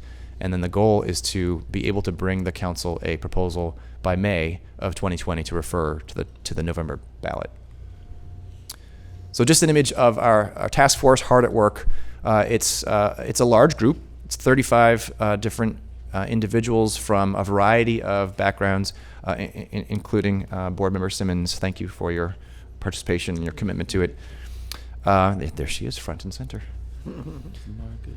So we're very deliberate in putting these different voices together. We have JPACT, which is a great place for the region's transportation leaders to get together and prioritize and make investment decisions. But we also wanted to get, in addition to elected officials, community members, business leaders, folks that are focused in on transportation in the same room talking to one another, because at some point we need to propose something to the voters, and we want to make sure that that proposal matches up with the interests that all these different groups bring to that table. This is a very high-level listing of the goals and outcomes that were laid out by both our council and the task force. If you go onto our website, /transportation 2020, I think it is, that link will be at the very end here. You can get a much more full listing of what was intended under all of these different goals. But there is a pretty broad range of goals that the task force laid out to achieve with this measure. Many of them you talked about earlier in your earlier conversation about getting ahead of climate change, trying to address mobility in the region, addressing equity head on, and also leveraging investments that we make in other areas, thinking about these things together as our residents do. So this is a diagram of the corridors that got prioritized. In green are what we call Tier 1 corridors, and those are the corridors we're really focusing in on. Those are the corridors that got examined and evaluated by these local investment teams over the summertime. In yellow or gold are Tier 2 corridors, which were had some priority, but in general didn't garner as much support from the task force or aren't as ready in terms of making investments that we could promise voters that we could deliver on those investments as soon. So for a variety of reasons, they didn't make it all the way up to the Tier 1 level. We will have an opportunity. We've asked local jurisdictions who want to propose reconsideration of a Tier 2 corridor to submit submit a proposal, and we'll ask the task force to look at those next February after we've completed the work of examining these Tier 1 corridors and looking at the revenue sources, sort of seeing where we are in terms of cost and availability of funds. We do have 6 that have come forward from the local jurisdictions, so we'll be examining those at the staff level, working with jurisdictions to vet out those proposals and consider them more later. So these are the numbers I was promising. We had 31 people on these different local investment teams with 26 meetings, 12 tours over the summertime. Many of your staff were involved in those tours, looking at each of these corridors, and 30 pages in their report that they verbally brought as well back to the task force in September. This doesn't take the place of public engagement, but it was a great way to get a different lens on the impact and potential benefit of all these projects in the various corridors. All right, so you guys are the inaugural group to look at these new slides. Bernie had talked about how important land use is in all of what Metro does, but in particular in terms of transportation. And it's always been front of mind for Metro as we've looked at transportation funding. So these are the 13 Tier 1 corridors, and you can see the downtown is a bubble, and Albina area is also a bubble. We include those as 2 of the 13 corridors on our list. But these are places that connect to the central city. There are places that connect to regional centers across the region and town centers throughout the area, as well as places where there are jobs or the opportunity for future jobs. So just to make the point that we're deliberately connecting all of these places back to the 2040 growth concept. Quick question, and the size of the circles, what do they represent? Riders or? So I believe they're an approximation of the geographic size of that center, whether it's a regional center, which is the sort of slightly darker purple, or a town center, which is the lighter pink color. So measurement by space? Just geography, yes. By geography. Okay. Mm-hmm. Got it. Not population. Okay. We could look at these in many different ways. We could look at population, we could look at jobs, we could look at geography. For purposes of making this display, we've just made a rough approximation of geography. Okay. Great. When you look back at the 2040 map, each of these areas has a very defined geography. These bubbles are just meant to symbolize where those places are. Got it. But so I could just look at Rockwood and say, okay, that's a small circle, but that could just mean the geography is small, but we can have twice as many people in that area as opposed to Oregon City, for example. So the designation of a regional center or a town center was meant as some indication of the desired level of intensity of activity.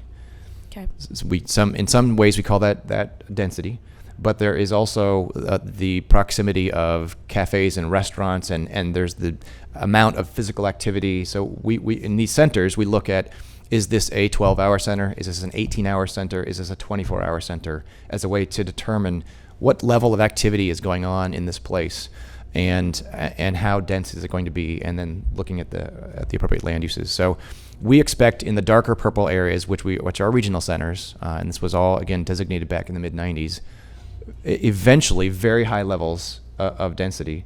Town centers are more like your commercial Main Street sort of area, at not quite as intense a level of development. We've had local jurisdictions say, hey, I want to upgrade an area. I want to create a higher expectation of growth.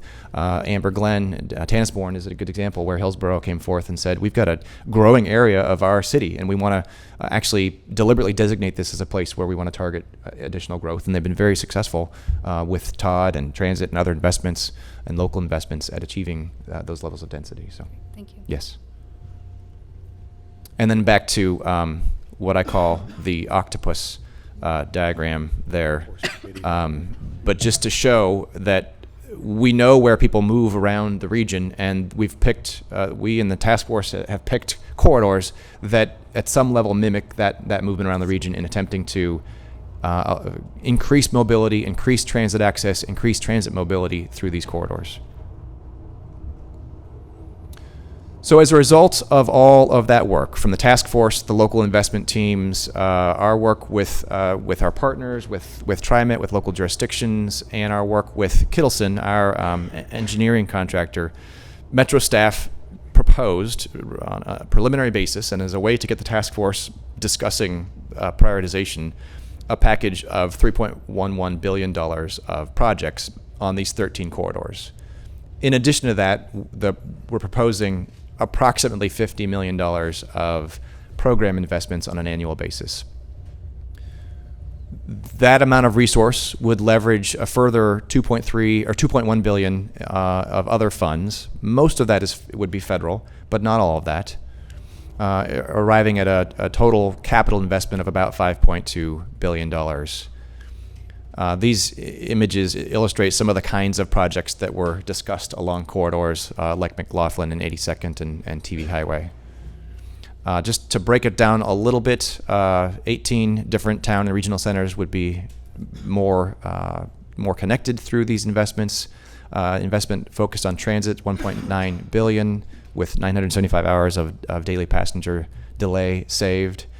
So there's been a real focus on the capital side of an investment through this measure to match up with the resources that we were able to get through the legislature back in 2017, the service resources, but really looking at how do we make the capital investments to move transit through these corridors more efficiently while TriMet ramps up the service hours. $2.3 billion invested in what we call equity focus areas. These are areas that were identified in the regional transportation plan. Making investments in places that account for 20% of the region's serious crashes. The number of other benefits, including, if we can shift a larger, our key strategy in this measure around climate has been shifting people to transit, creating greater access to transit that's reliable and that gets through traffic as one of our 4 regional planks on addressing climate. The others are harder to get at in a ballot measure.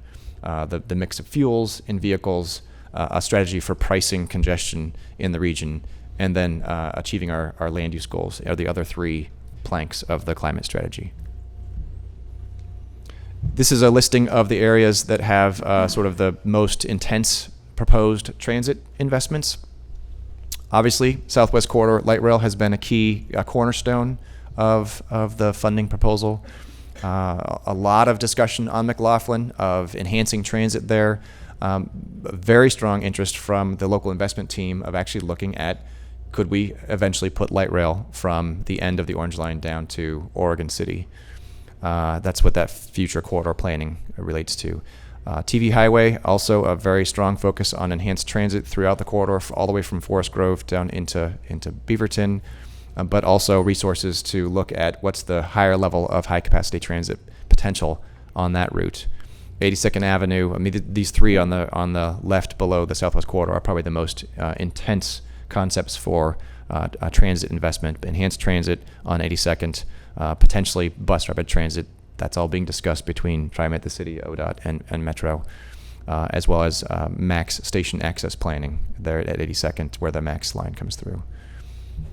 The listing of routes on the right are not as intense transit investments, but lots of enhanced transit investments to move existing, I think mostly frequent service through those routes. And then Central City, There's a number of investments proposed to support the city's central city plan. The biggest item there, I don't mean but numerically, but just in terms of future planning, is the concept of a tunnel under downtown to help move the MAX through downtown more frequently and save enormous amounts of time for people outside the central city trying to move from east to west or north to south.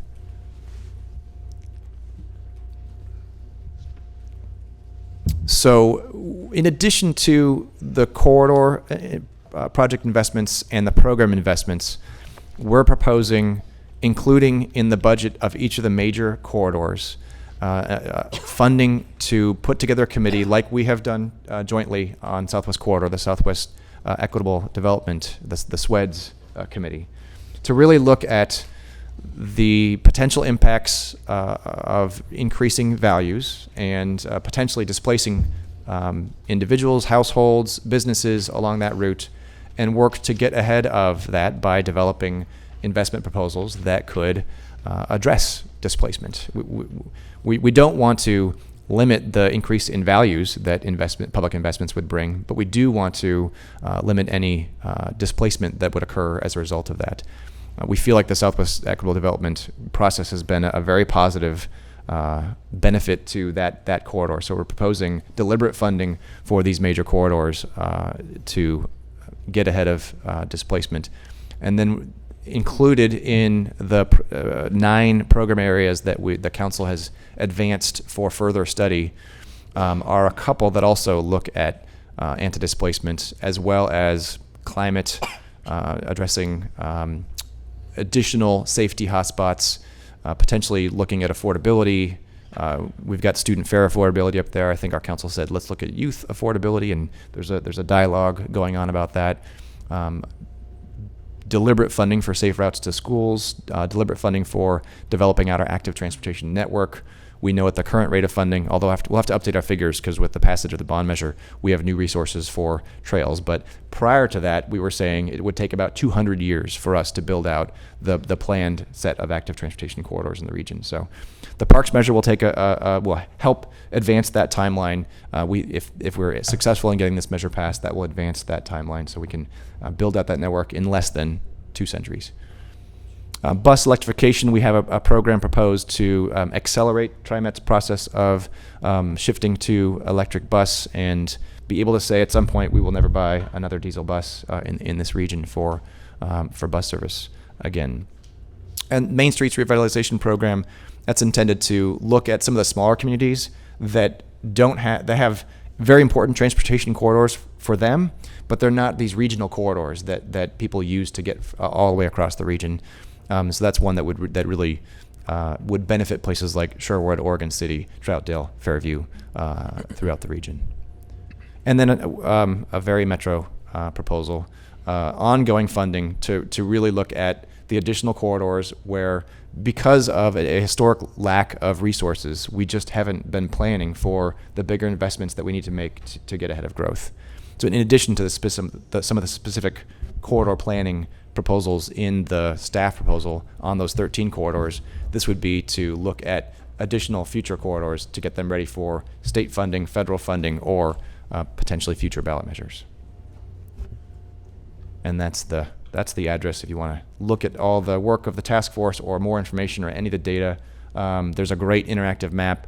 You can look at the corridors and look at all the different data layers that the task force looked at in developing out these corridors. I'd be happy to answer any questions. Well, why don't we see if Director Simmons has some things to add since she's been on a task force before we get into the discussion, okay? This has been an incredible process to be a part of, and it's not over yet. And it's amazing the kind of effort it takes to bring the 3 counties together with very diverse interests and goals and roadway structures, quite frankly.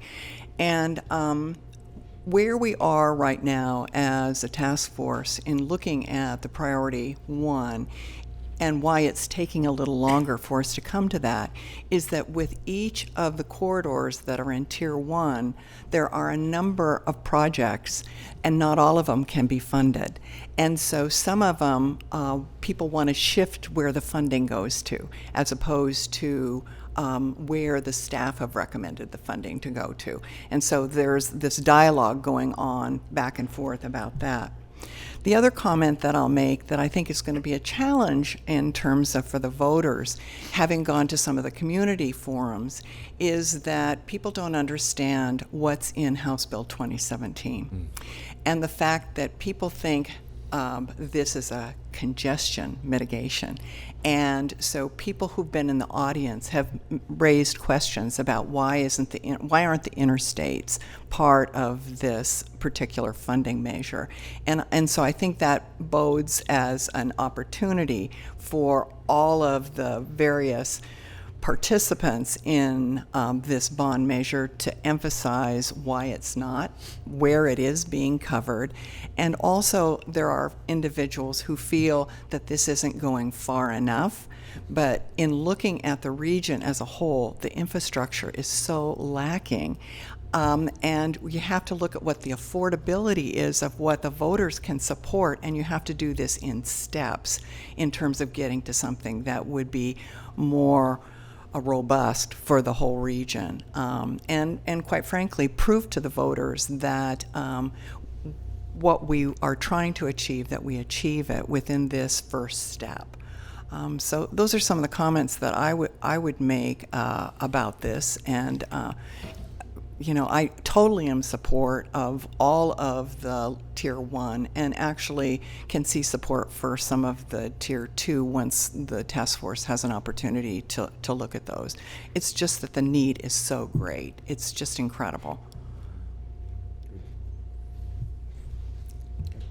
Thank you. I have 3 questions, if you don't mind. The first one is a kind of high-level general, and we might want to pull up a map. I'm curious about where the projections for employment growth are. What's the nature of the employment growth? Where is it going to take place? We're hearing our bus system, our transit system was set up decades ago when people commuted into the center city, and that's not the model anymore. So I'd like to hear more about what people who think about this, about growth of employment, where is that going to happen?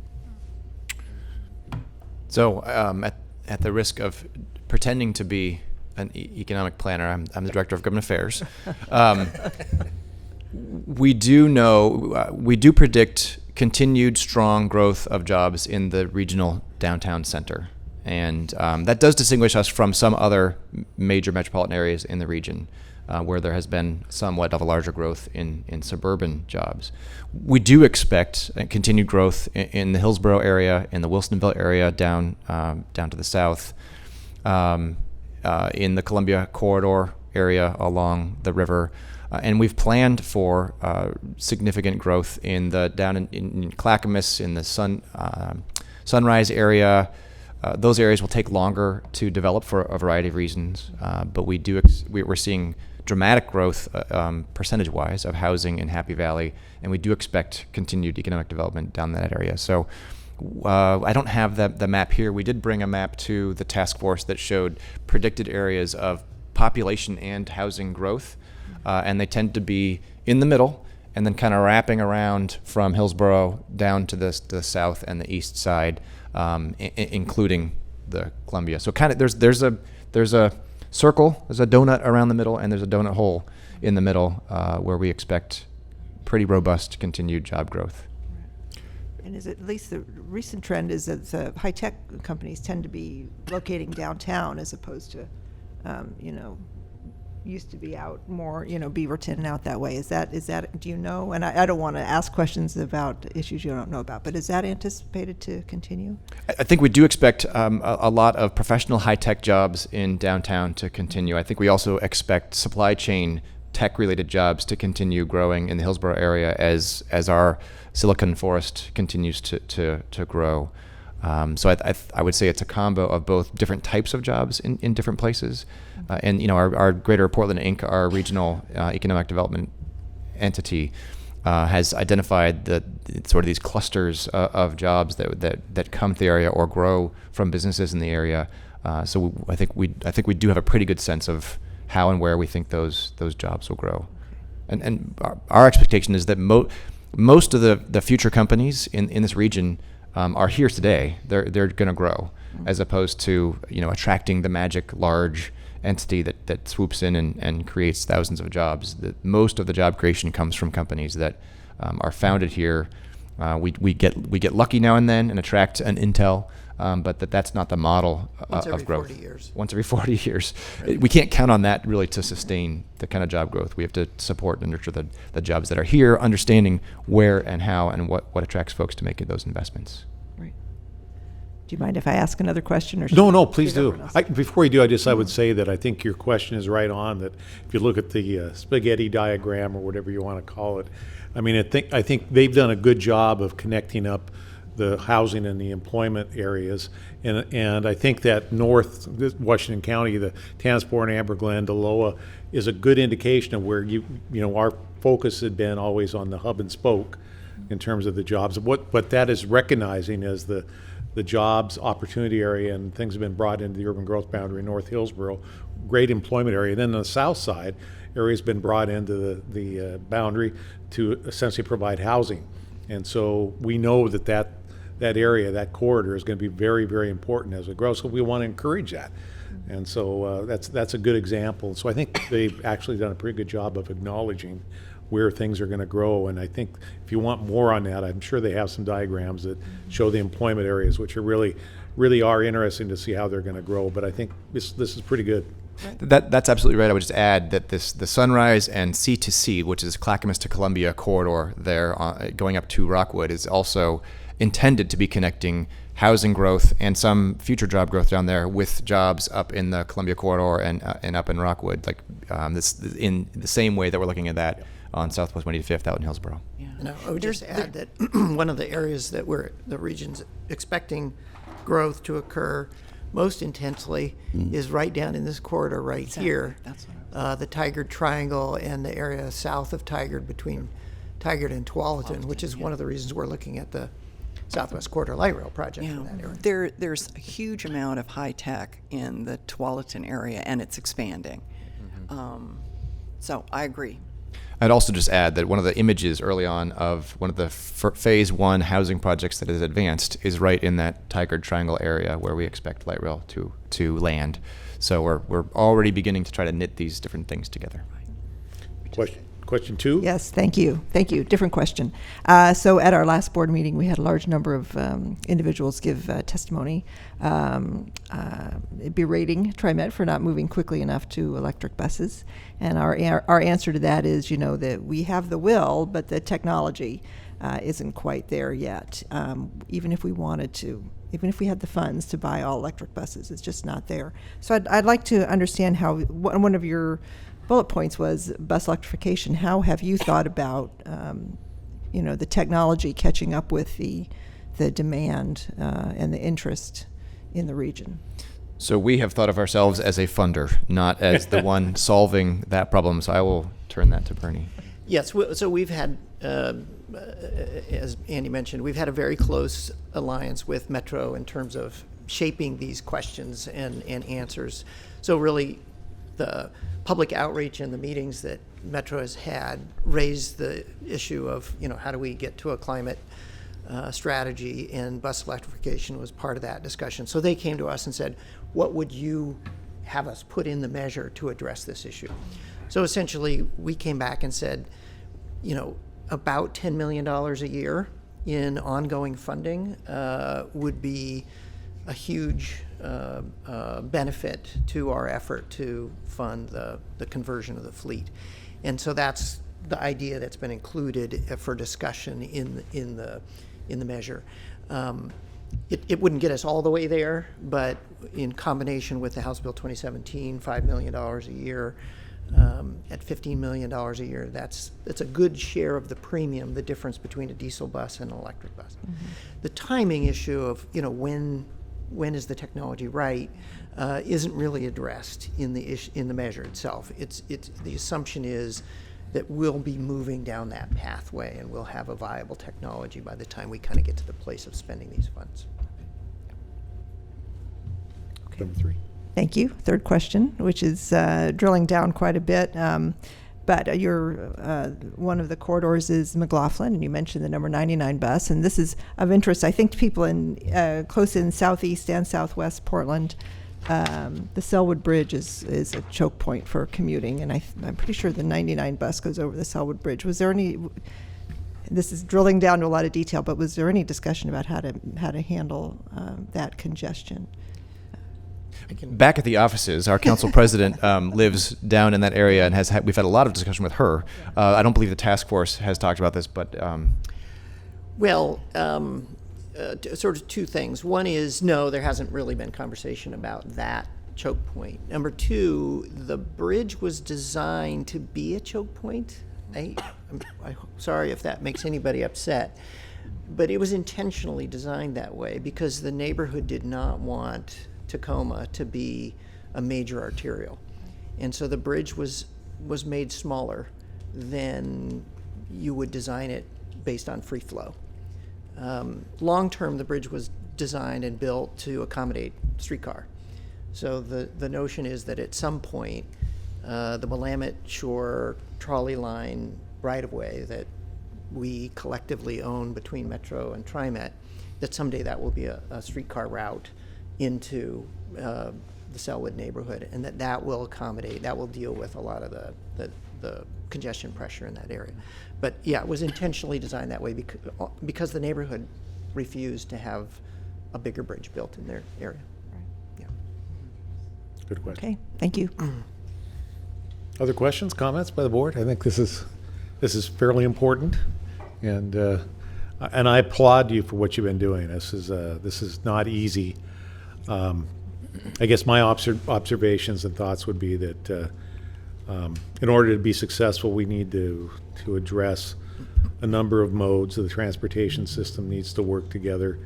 I think we were chided and abused, I think, when we were first starting to look at a bond issue a couple of years ago, that we might somehow support increases in vehicular capacity.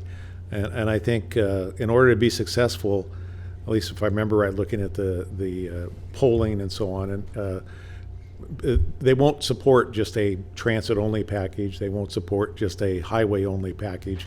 They won't support just a bike and pedestrian program. So I think that your challenge is obviously to come up with a balance of those that works, but that gets to some of the priorities that we've got here. So this is not easy, and I again, thanks for taking the lead and figuring this out. And the other thing I would say is that based on my experience, I want to follow up what Director Simmons said, is that, and I think you said it also, this is really, I view this as phase one or step one.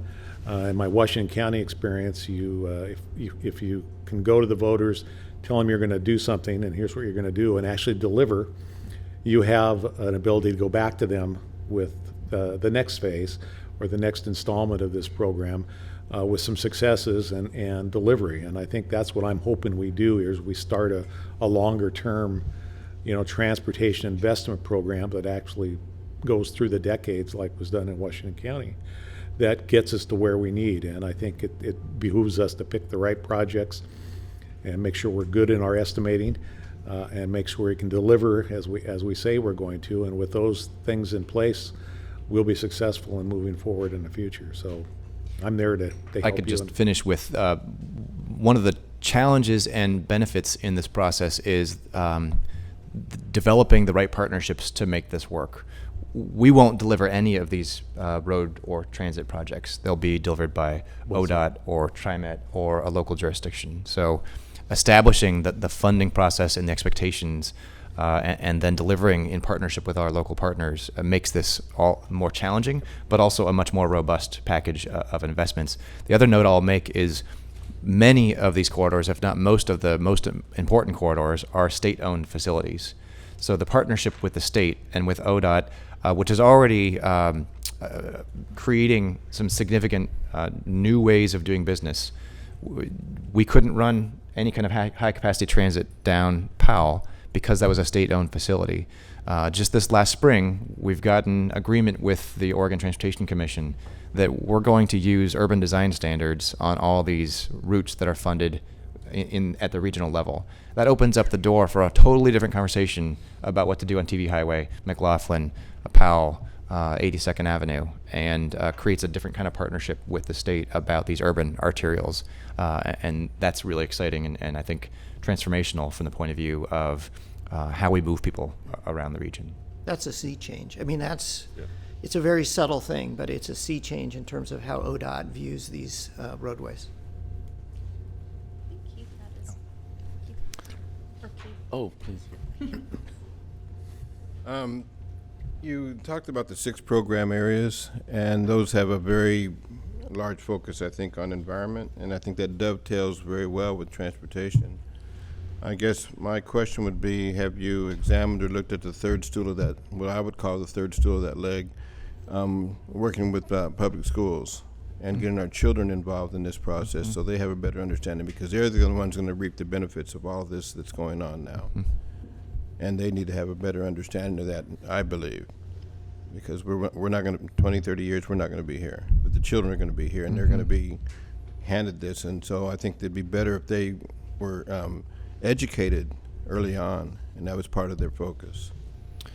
So I would say that the 2 major areas in the program arena are the student fare affordability, so potentially opening greater access to young people to take transit to school and get that habit early, and then safe routes to schools, which would probably be a combo of capital investments to make sure there's sidewalks, there's beacons, there's places there's ways to get there safely, but also programs with the schools to actually help people learn how to ride a bike or get groups of kids and parents walking that new safe route to get that practice in place. So those are at least two areas of focus. Metro does have other programs we fund with existing funding, the regional transportation options and other programs trying to help people get access to carpooling and alternative means of getting here to there. So hope those speak to some degree to the area you're raising. They do, and I would hope the primary focus would be on communities of color as well, because they're the ones that are typically most impacted, but the least educated on those particular topics. Yeah. And the Safe Routes to School program does focus on the Title IX schools primarily. So, Yeah, there's a question for Metro. I know that this ballot measure was brought forward with the transportation focused out the gate, and as of a few months ago, I know that there was a growing sentiment of ensuring that TriMet was engaged and involved, and I know we have been. But I still feel like we're depending on Metro essentially to bring this thing home and set it up for success. What do you need from TriMet between now and spring to ensure that not only there's something put on the ballot that is vetted through the community, but that is actually set up for success in the kind of outcomes that we're trying to bring forward? A great question. So we've been working in deep partnership around sort of the question that you raised of how do we talk to the voters about what we're trying to accomplish here. And a good bit of what is actually transformational in the developing proposal is subtle. It's about creating the ability to move transit through traffic on these core routes by making capital investments. It's about thinking about the places, the corridors as places that we're investing in, and how to make them places where community can stay there and thrive as that area grows. We're trying to think long term in making these investments. So one area we're working on is how do we communicate that concept of faster bus, better bus, rapid bus, whatever you want to call it, in a way that citizenry and voters and residents can understand, because it's a somewhat complex area. When we eventually get to the ballot, a lot of voters will open their ballot book and they will look at the title, which is the caption question summary, and they will vote. Hopefully they'll go online and look at what editorial boards are saying or talk to their neighbors and friends, but a large chunk of people are going to look at that title and make a decision. So figuring out how we communicate these complex investments and these complex benefits to voters is something that we have been working with your staff on, and will continue. That's a good one in your wheelhouse to help us with. I think then, broader engagement as we solidify the proposal, a broader community engagement in the months through the winter and into the spring around what we're trying to accomplish and the benefits of not just the corridors, but these additional program concepts would be very welcome. I think we're about to sort of pull together the communications staff from the various agencies to start talking about how we engage in that process, and we'd welcome your participation in that. There's a moment at which staff stop doing our work, and our council refers something, and we can provide factual information beyond that point, but others then step up and get involved in a private campaign. And that's been something that our council has always done, and I know they would welcome help and support in that. I think I can say that now since our parks measure has been passed. Thank you. No, and I think that's important. Before we leave that, I think Director Gonzalez, your point is well taken. I think we need to own this. When it gets completed, I think this board needs to say, yeah, this is a program we can support. And I think going out, we may not be able to actually say vote yes, but we can sure go out and make presentations and talk about what the measure is not. And we all have our own constituent groups and business folks that we work with. So I view that we should be part of that effort, as you point out, for outreach and education as this is developed, because it is a critically important ballot measure. I'm sorry, Director Way. So just 3 questions that I have. First off, I like to thank Director Edwards' point around the youth, future ridership piece, because, they are the future, right? Students are the future of our state, of our region. And I was actually pretty surprised, because I also serve on a role in my school district in North Clackamas, and I was actually pretty surprised that we didn't hear a lot in our school district about some of the things that were taking place, quite literally in our backyard, with the planning that is taking shape with Clackamas County and that particular lit. And so I think, I don't know if you can take that feedback back to the Metro folks who are doing the outreach and the community engagement, that I think it's really important to engage parents and school districts and students early on in this process. Somehow, we did eventually get a presentation from someone about the corridor projects, but it felt very rushed. So, and if we're also thinking about our who we're serving, right? As a TriMet, as an agency, my mind goes to, again, that next generation of writers that are coming up.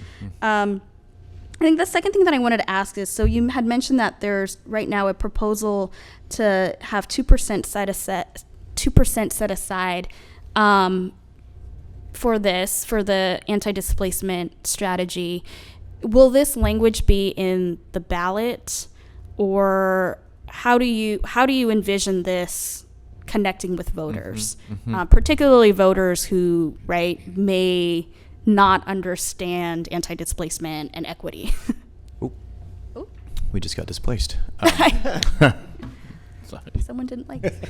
There's how we do it. No. So a couple questions in there. About, this is technical, but about the structure of the measure, we'll propose a pretty high level ballot measure proposal that'll probably be connected to something that the Metro Council adopts in code, some kind of transportation investment program that will include all the various requirements and the different targeted investments and the corridor descriptions, and some level of interagency agreement will need to be established prior to referral. We'll probably need to have discussion after that about intergovernmental agreements. And so the details of how the 2% concept would work into the corridors will be contained in those ordinances and in the agreements with the jurisdictions who are actually conducting the corridor construction process.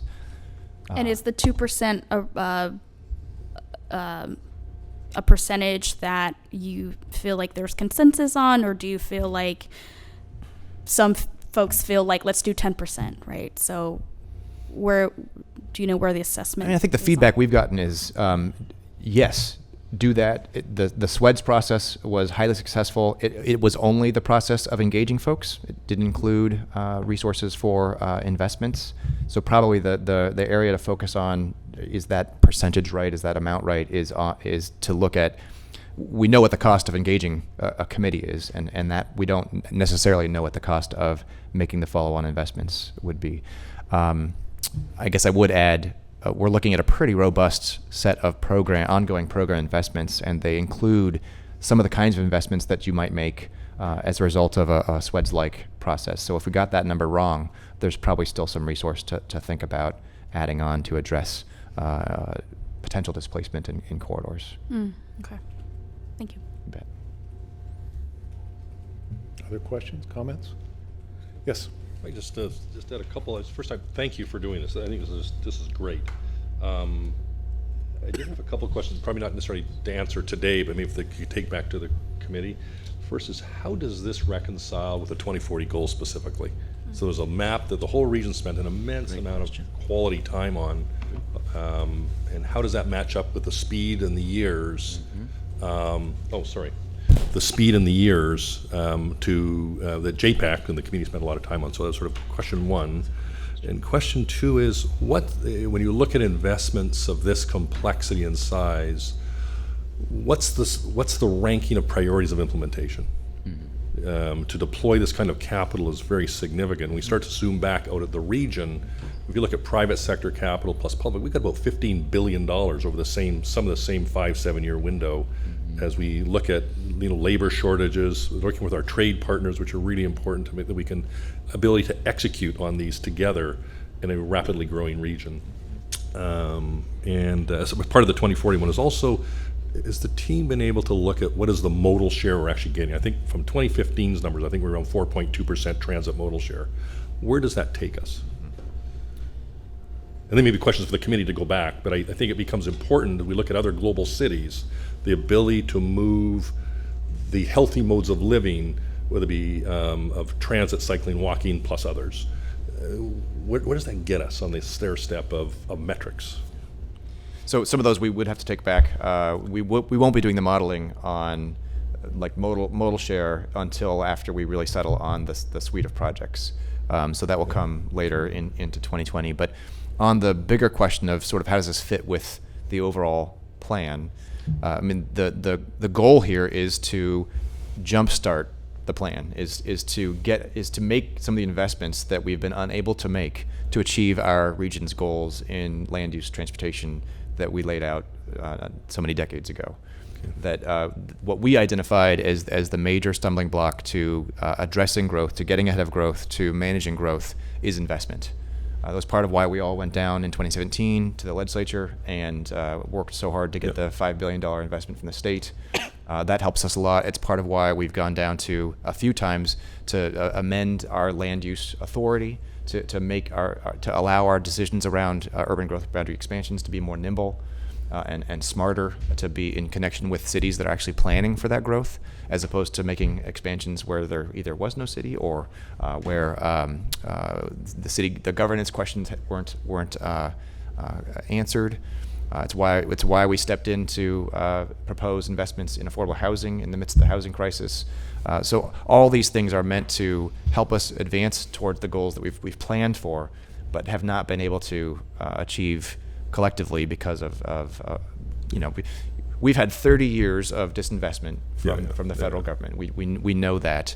The state is doing its part, but actually Bernie has a great slide that I've stolen that displays the challenge of relying on the state to fund our problems, which is a roadway in John Day, and then the interwoven trains and cars and boats and all the infrastructure that we require. The level of investment the state would have to make to meet our needs is way higher than what they need to make for John Day or other communities like that. So building a majority in the legislature to actually achieve that amount of investment is not going to happen. They're doing their part, and back to something Director Simmons said, we're trying to figure out how we make this partnership work. We're relying on the state to invest in our freeways and our interstate system, and we're focusing in on these regional corridors that are the urban lifeblood of the region and how people move around. So trying to recognize that as a partnership between us and the state government in achieving our broader land use, economic development, climate, equity goals in the region. Yeah, I think as it evolves, I think it'd be important as to what managing expectation, what people will get when. Right, on that question. It's such a big ball, so it brings people understand the plan. And part of our challenge and support it. A basis of our staff recommendation was an engineering and a staff understanding of readiness of these projects. We know some projects are going to be relatively ready to go. We know if we can bring the match for Southwest Corridor, there's a timeline to move into developing that and building that out. In some of these other corridors, some of the investments are pretty minor to put in flashing beacons from a school to get across the street. In other areas, the level of enhanced transit investment might take a little bit more planning and a little bit more deliberation. So we're working now with our jurisdictions to figure out what does that timeline look like. At some point, we'll have to compare it to what's going on 217 with the 2017 state investment, what's going on with Rose Quarter, what's going on with these other facilities that have plans for development. So we're not all going out and asking the same laborers to come work on projects at the same time and driving up our own costs or just not being able to advance the project. But we're not quite there yet. That's natural and it's part of the process. And I just really want to double down on, I think, part of the discussion that was talked about where, I think a great example where working with ODOT on using the sort of the more regional, instead of the federal highway standard, the local regional highway. These are examples of the scar tissue I think we have to have policy conversations on that allow us to liberate these really important investments. And I just, sometimes it can get forgotten in the list of capital. And so it's how do you leverage those? So I really, sometimes it doesn't fall anywhere, but I think it's a really important piece that that we have to continue those conversations on to support these really important investments. So this is great. Thank you. And thank you for coming. I'll just sort of in closing note that I've been working on transportation issues in the region for 35 years-ish, give or take, and we've had 4 or 5 shots at trying to do a regional measure, 4 or 5 attempts to try to get to the point where we put a regional measure on the ballot. We've never gotten past the point of arguing about the criteria for what should go into the measure. We've never actually gotten to the point of having projects that we're talking about putting into a measure. So this process, Metro has led this process farther than we've done in 35 years. So it is hard, and there are lots of friction points and people pull in different directions. But my hat's off to them because it's gone farther than we've ever gotten before. And we plan to get to the ballots. And we hope to get to the ballot. Yeah. So. Andy, thank you for coming today. Thank you for your help, and thank you for the partnership. It's really important. So, Thank you. Thank you. So if I look at our agenda, we're scheduled for a break. We're a little late, about 20 minutes or so late from the break. But how should we just power on here? And I think that's what. Yeah, we had a break. So the next part of the agenda was really kind of just, again, discussion amongst ourselves and reactions. I think both the business plan and this. If we have anything, I think we had a good opportunity to discuss it and get our issues out on the table.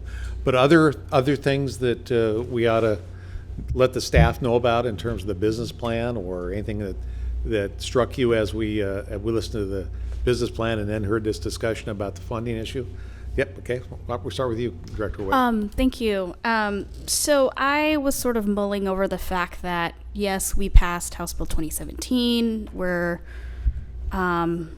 still in the midst of service planning and all of the things that come with that particular legislation. And then now we have 2020 on the horizon. So I think for me it would be, and as a new board member, I think it would be helpful to sort of drill down a little bit more on, what's funding what, right, in terms of projects and areas of work.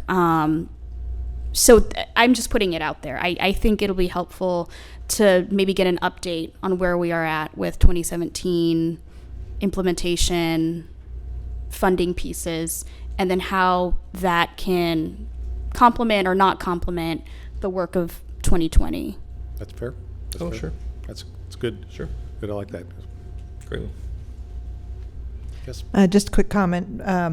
One thing that I really appreciated about hearing about Metro's plans and Linda's work with the task force is some of the thinking about taking a long view on transit, doing some preliminary work now for the tunnel under downtown and for potentially extending light rail into Oregon City. I think I just appreciate that vision, that they're willing to put real resources into studying both of those issues that would have a great long-term impact on the efficiency of our system. So I was very, very happy to hear that. Good. Yeah. Thank you, President Warner. The main thing on my mind is just in regards to how we leverage this moment in revising our business plan after a year out, having been the first iteration of us putting forward a business plan at a moment when there's a sentiment generally about a business plan nomenclature when we're talking about financial solvency in a transit-oriented development program, when we're also talking about recovery rates and fare enforcement. I think the general message out there, we stand to benefit from ensuring that what we're not talking about is putting money before people. And I think that that nomenclature over the last 12 months has not essentially emphasized the point that I think we should be making, and that's that we're really talking about serving folks and using mobility to enhance the experience of existing in the region. And money is not more important than that, but we're recognizing that we have to be solvent. We have to make sure the lights stay on, and that's why we're trying to create a solvency plan where we're talking about managing assets, managing our capital investments in a responsible way, and looking at fare recovery in a multi-pronged approach, from evasion as well as the fare rates themselves, as well as fare programs for people to access the system at different levels. I think that it behooves us, as we go back and refresh this one-year review of the business plan, that we take an opportunity to make sure that we're communicating our progress in a business plan under the lens of making sure that this financial solvency ethos is there so that we can continue to serve the public and continue to be a better ally in creating this system that is accessible and available and functional and reliable, and help not overshadow the nomenclature, basically, because it's working against us right now to say it and put it out that way, and it's too easy to misconstrue, I think, the priorities that we have, that it's people and service, not filling pocketbooks that we're really trying to accomplish. And fiscal solvency is just about managing taxpayer dollars and leveraging collective investment for multiple agencies in a responsible way. I think that's really the thing. That's really what swims around in my mind as we talk about refreshing the business plan. Okay, good. Thank you. Keith, you have some comments or thoughts? Ditto, ditto, ditto. Okay, that works. I think the huge challenge is that a business plan has to also be socially conscious. And when it's socially conscious and socially responsible, that puts a challenge on the monetary side of it as well. But I think that's the mixture that has to come about, because I think one feeds the other. Because I think if we're socially responsible and socially conscious, then our financial side will come along. And I think that's the key, in my opinion. Travis? So I've already parlayed kind of my grand thoughts and ideas about the overall business plan, but I'm very supportive of continuing to refresh, look at. It brings us an opportunity to continue to get a cohesive approach to what we want to accomplish as an agency, as individuals, but also as a region, because I think the conversation we just had with Andy and Metro and ensuring that all of our plans are aligning with each other is so critical. And the opportunity that we have to get a document out that summarizes, as an agency, where we're headed, where we think we need to go, also allows other partners to align us with them, them with us, really gives us an overall cohesive, comprehensive type of approach to what we need to do with the region. So I think we're on the right track. I continue to feel like what we're focused on is what we need to be focused on. And again, I think the refresh that we're going through is very positive, is going to continue to keep us going down the right road.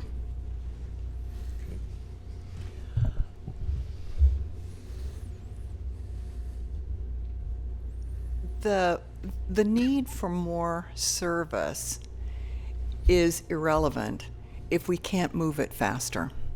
And so the T2020 bond is a way to, assuming that we have the resources to put more buses and light rail out in the system, people will subscribe to use it because it's a better alternative to driving their cars. I live in a part of the metro region where I have relatively little to no public transportation. And so there are going to continue to be people who use their cars. And so what we're looking at is a way, and we talk about increasing service, we don't mean just more routes. We mean more frequency in service. We mean more timely service, getting people where they want to go, a reasonable commute if they don't live near where they work. And so, I think the request of TriMet isn't realistic if we can't address how long it takes to move the buses through the different streets. And I think without this bond measure, we can do incremental kinds of improvements like what's happening in the city of Portland, but to do the kind of transformative transit service, it's really hinging on the 3 different counties being willing to adjust their roads, their signaling, and in order for people to actually opt in to transit. I mean, yes, I have access to a bus. It would take me twice as long to get to this meeting than in a car, but I would prefer a bus. And so I will be one of the people who would be a beneficiary of the Southwest Corridor because light rail is more reliable in terms of speed. However, down the road, it may be possible that a bus would be as reliable in getting to other parts of the city and the region. So being a part of the task force has enabled me to see just how, in many ways, uncoordinated,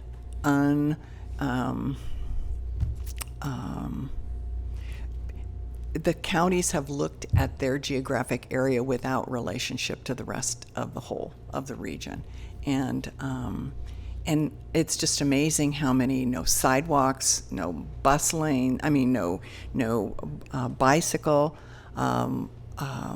lanes there are for people. And so, hopefully we can get this bond measure passed, but it is going to take a large effort because it's going to require somebody to pay for it. And that's all of us. That's good. I want to tie together a couple things that I heard here, which I think are pretty important. Gets back to people, kind of, and the prosperity, the connection with the work we do, and then the environmental, air quality stuff. I think that I'm thinking of maybe future kind of just briefings or dialogues. I think as the 2020 measure is put together, I think we do need to, as a board, understand better the air quality and greenhouse gas, and what the region's goals are, what we're doing to address those goals, and how this bond issue is going to help get us there. Because some people will say, we're not going to support anything, as I said, that provides any additional capacity for automobiles. But that's not the issue. The issue is the overall system greenhouse gases. So is it clear what I'm asking, I think, is as a dialogue, especially as this 2020 gets further refined, we're going to need to be champions and help provide the input. And we want to understand how this gets us to our overall goals and helps the region meet its goals and objectives. So that's the first thing. You look like you're going to say something. PGE provided us with information when we first launched our first electric bus that talked about what one electric bus does in terms of improving emissions within the greater area. So I think there's a way, working with PGE, that we would be able to capitalize and get that kind of data. Yeah, I think the part of when you hear the word carbon coming up today, particularly on the business plan that Alan Lato was talking about earlier, is part of this plan is intended for this agency to actually start developing a more comprehensive carbon strategy fundamentally. Okay. Of which, to answer those other questions, how does our strategy fit in to the other regional intersection points, whether it be the PGE, whether it be the metro approach, or what's the 2040 goals, et cetera. So we need, in fact, even if that's still as relevant as, because we, having just come back with Mayor Wheeler at the C40 conference of the mayors, the scientists acknowledged they were all wrong. In fact, the planet is burning quicker than we thought. And so I'd even question some of those assumptions may not be as relevant as they were assumed to be from just a few years ago. So I think part of that is factoring in that approach to where our agency needs to chart this long-term strategy. Externally for the products, we all think externally that it's about diesel buses and such, but there's also an internal part to our own carbon footprint that we produce as well. So there's a whole cultural piece that we need to be part of at the regional level and include others in it to the partnership side. So that would be intended to be part of that carbon strategy. Good. Embedded fundamentally in this business plan for next Okay. year. Which I think So I'll leave it to you when we can have I'll it. But I bring think that back to the board. Okay. I'd say when management's ready. Okay. That's good. okay. And then the second thing I wanted to comment on is I just realized we've got 3 new board members over there that really haven't been part of the dialogue that this board has had for a long time about equity and diversity. And many of the programs and things that we've done over the past 8 years, frankly, that I suspect you probably aren't aware of some of those. And I think it might be just good to understand some of the underpinnings of things that we've done and have in place that weren't there 8 years ago that are now in place, and some of the amazing progress we've made. Doesn't mean we don't have more to do, but I think it's just, we need to, I think, make sure everybody understands that. I'm looking at the people from the outside too, all the things that have been going on in the organization. So it could be just take 10 or 15 minutes and just walk through kind of the things that we've done, and that may prompt some ideas from the rest of the board about where we want to go in the future in those areas. Maybe we're not where we need to be. I think that's a great idea. So yes, leave that with me. I'll put it on as one of our either a board strategy session or a board briefing. Okay. Yeah, I think that's really good timing. So, Yeah. great idea. Thank you. Okay. One last thing.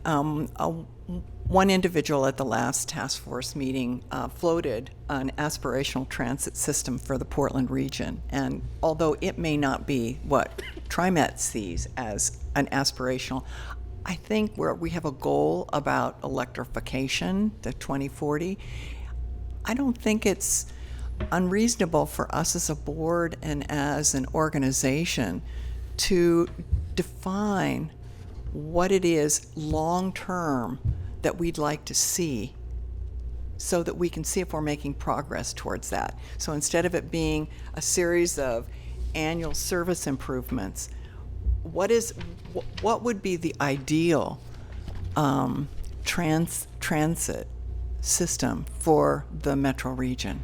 The ideal one. Yeah, I mean, Okay. we need to look at the big in order to get to No where fiscal constraints? No fiscal constraints? No, Okay. but where we are now, Yeah. compared to what would really serve this region, and then is there a way to get there in incremental steps? Okay. We have not looked at it in that context, particularly without fiscal constraints, but I think this is, well, I'll tell you, I'd love to go with that one. Because it would be a highly transformative conversation. I think You're it's starting to time have we have conversation that. around like Vienna, where we have 4.2% modal share of transit. How do you get to the 40s? Stockholm's at 42, London's in the 40s, we are at 4, we're 10% of this. So these are conversations, actually, frankly, we've been trying to be a thought leader in for a while. Without fiscal constraints, it would lead to a very different conversation as a region. I think we need to have that conversation. Including a road diet, because we're going to have to reduce road mobility to actually get to that mobility picture of the future. So, Well, I was thinking coming into Portland, Love maybe to we work should on that. close all the roads in the city of Portland and force people to use bicycles and public transit and big parking garages on the outside of the city. yeah, so it starts to get, to your point, starts to get to the Copenhagen kind of concept where I'll call it the quadrant 1 types of mobility, the cycling, walking, transits, and maybe e-scooters you can put in there, and who knows what else. It really says, that's where we talk about the policy conversations in addition to investments, that for us to get to not only double-digit modal share, which is heavy lifting, to get to, let's call 10% from 4, to get into the 20s, 30s, 40s, which others in the world have already delivered on. It is, yes, we can have that conversation. In fact, it will take some time. I think I would suggest that if with the board's comfort, we will bring that back, the unbridled approach. But I'd suggest we not also get distracted with our limited resources on making sure T2020 is successful. Sure. We'll maybe overlay that at the back end. I just want to, with our limited hours of making sure that we don't lose sight of winning Sure, there. what the in addition. immediate So goal. we will bring back an unbridled conversation for us to have. A blue sky look. Absolutely. Okay, happy to do so. And I want to echo that. I mean, I think, some of us as I know for me, I'm a visionary thinker, planner person. So I like to dream big. I like to think about what the world can look like without the isms, right? All the different forms of oppression that create disparities and trauma and chaos for people. So I like to go there when I think about what is the world that I want to live in and imagine it for myself and for future generations. I do want to make a comment because I know that this issue has been at least, in media and a lot of people have been talking to me about it, but how we're doing fairs has been coming up. And I just want us to caution in terms of what is the sense of community that our agency is trying to create internally within our organization, but also externally when we're interacting with the public. And, I don't want to spend a lot of time right now talking about, our fair enforcers or their work or anything like that. But I also want us to be cautious of who we're othering, because I know that in society and in culture, and especially present day right now, there's a big culture, there is a culture of fear, right? There's a culture of fear because folks might be undocumented or folks might be houseless or whatever. So I just want to be cautious of who we are othering, and I'm not saying that we are, but I kind of get a sense from the public with a lot of the comments that they're making on, Facebook about particular things that our agency is not really serving them, but we're sort of harming certain communities. So I just wanted to call that out because I've been seeing that and people have reached out to me. And Doug, I know that last couple months ago, you sent out a very strong message that we also, will never work with ICE, which is great. And I think that message needs to go publicly. There are a lot of folks who, even if they have a fare to pay, they may not ride our system, which is also a decline in ridership because, quite frankly, they're just scared, right? They're scared that people are going to check their documentation or ICE is going to be on the trains. And I've made it very, very explicitly clear to the people that I've been talking to about those concerns that we don't do that. But my voice as an individual will only go so far. So I think our agency needs to take a stand at that and issue some type of statement to the public so that we can assure folks that, we're not coordinating in any type of level with ICE enforcement or ICE raids. I think that needs to be very clear because, quite frankly, people and communities are scared right now to take transit. Yeah, I think that, I mean, that's a good point. For me, I know we have our policy posted on our website. It's available. We've tried to your point, tried to come out strong on this. It doesn't seem to go away. And so we have more work to do on this. For us, the position is so unwavering clear. You don't have to remember it because it's just the truth. It's easy. And so I think I'm going to have to talk to our team saying, what are those other ways? Is it an editorial board review I need to do or some other instruments to maybe even ask the media? Then how do we, and plus all the different points of contact we all have, I think we're going to have to keep working at this. And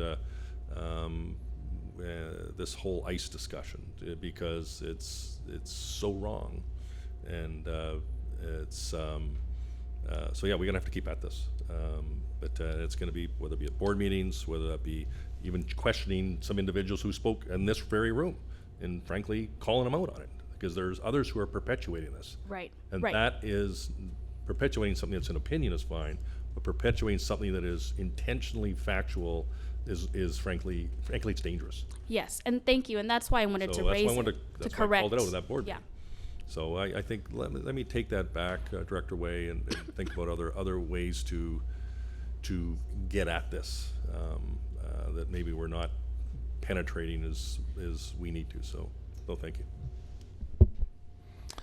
In the vein of messaging, I just had something that's not really a strategic conversation, but it is certainly time sensitive, and it's around the recent campaign of putting out the message of being responsible to paying fares in the system. And I don't know if it came across the desk of other folks on the board, but it certainly flew past mine many times in the disconnect in the ad campaign about encouraging people to pay fares. I think there was some unfortunate messaging that came out that implied the social stigma of othering, and there were several instances of folks feeling like there was some shame element of people that don't pay fares are like, and There was an ad campaign that got a lot of I would say bad reaction, and I know that there were even vendors out in the community that were approached about helping put some of this signage out, helping distribute some of the collateral that had those messages on it. And the reactions I got were quite unfortunate, frankly, in how folks interpreted those messages, and now how some of that collateral's been utilized essentially to, I would say, further the confusion about what we're trying to accomplish, which is responsible use of a system.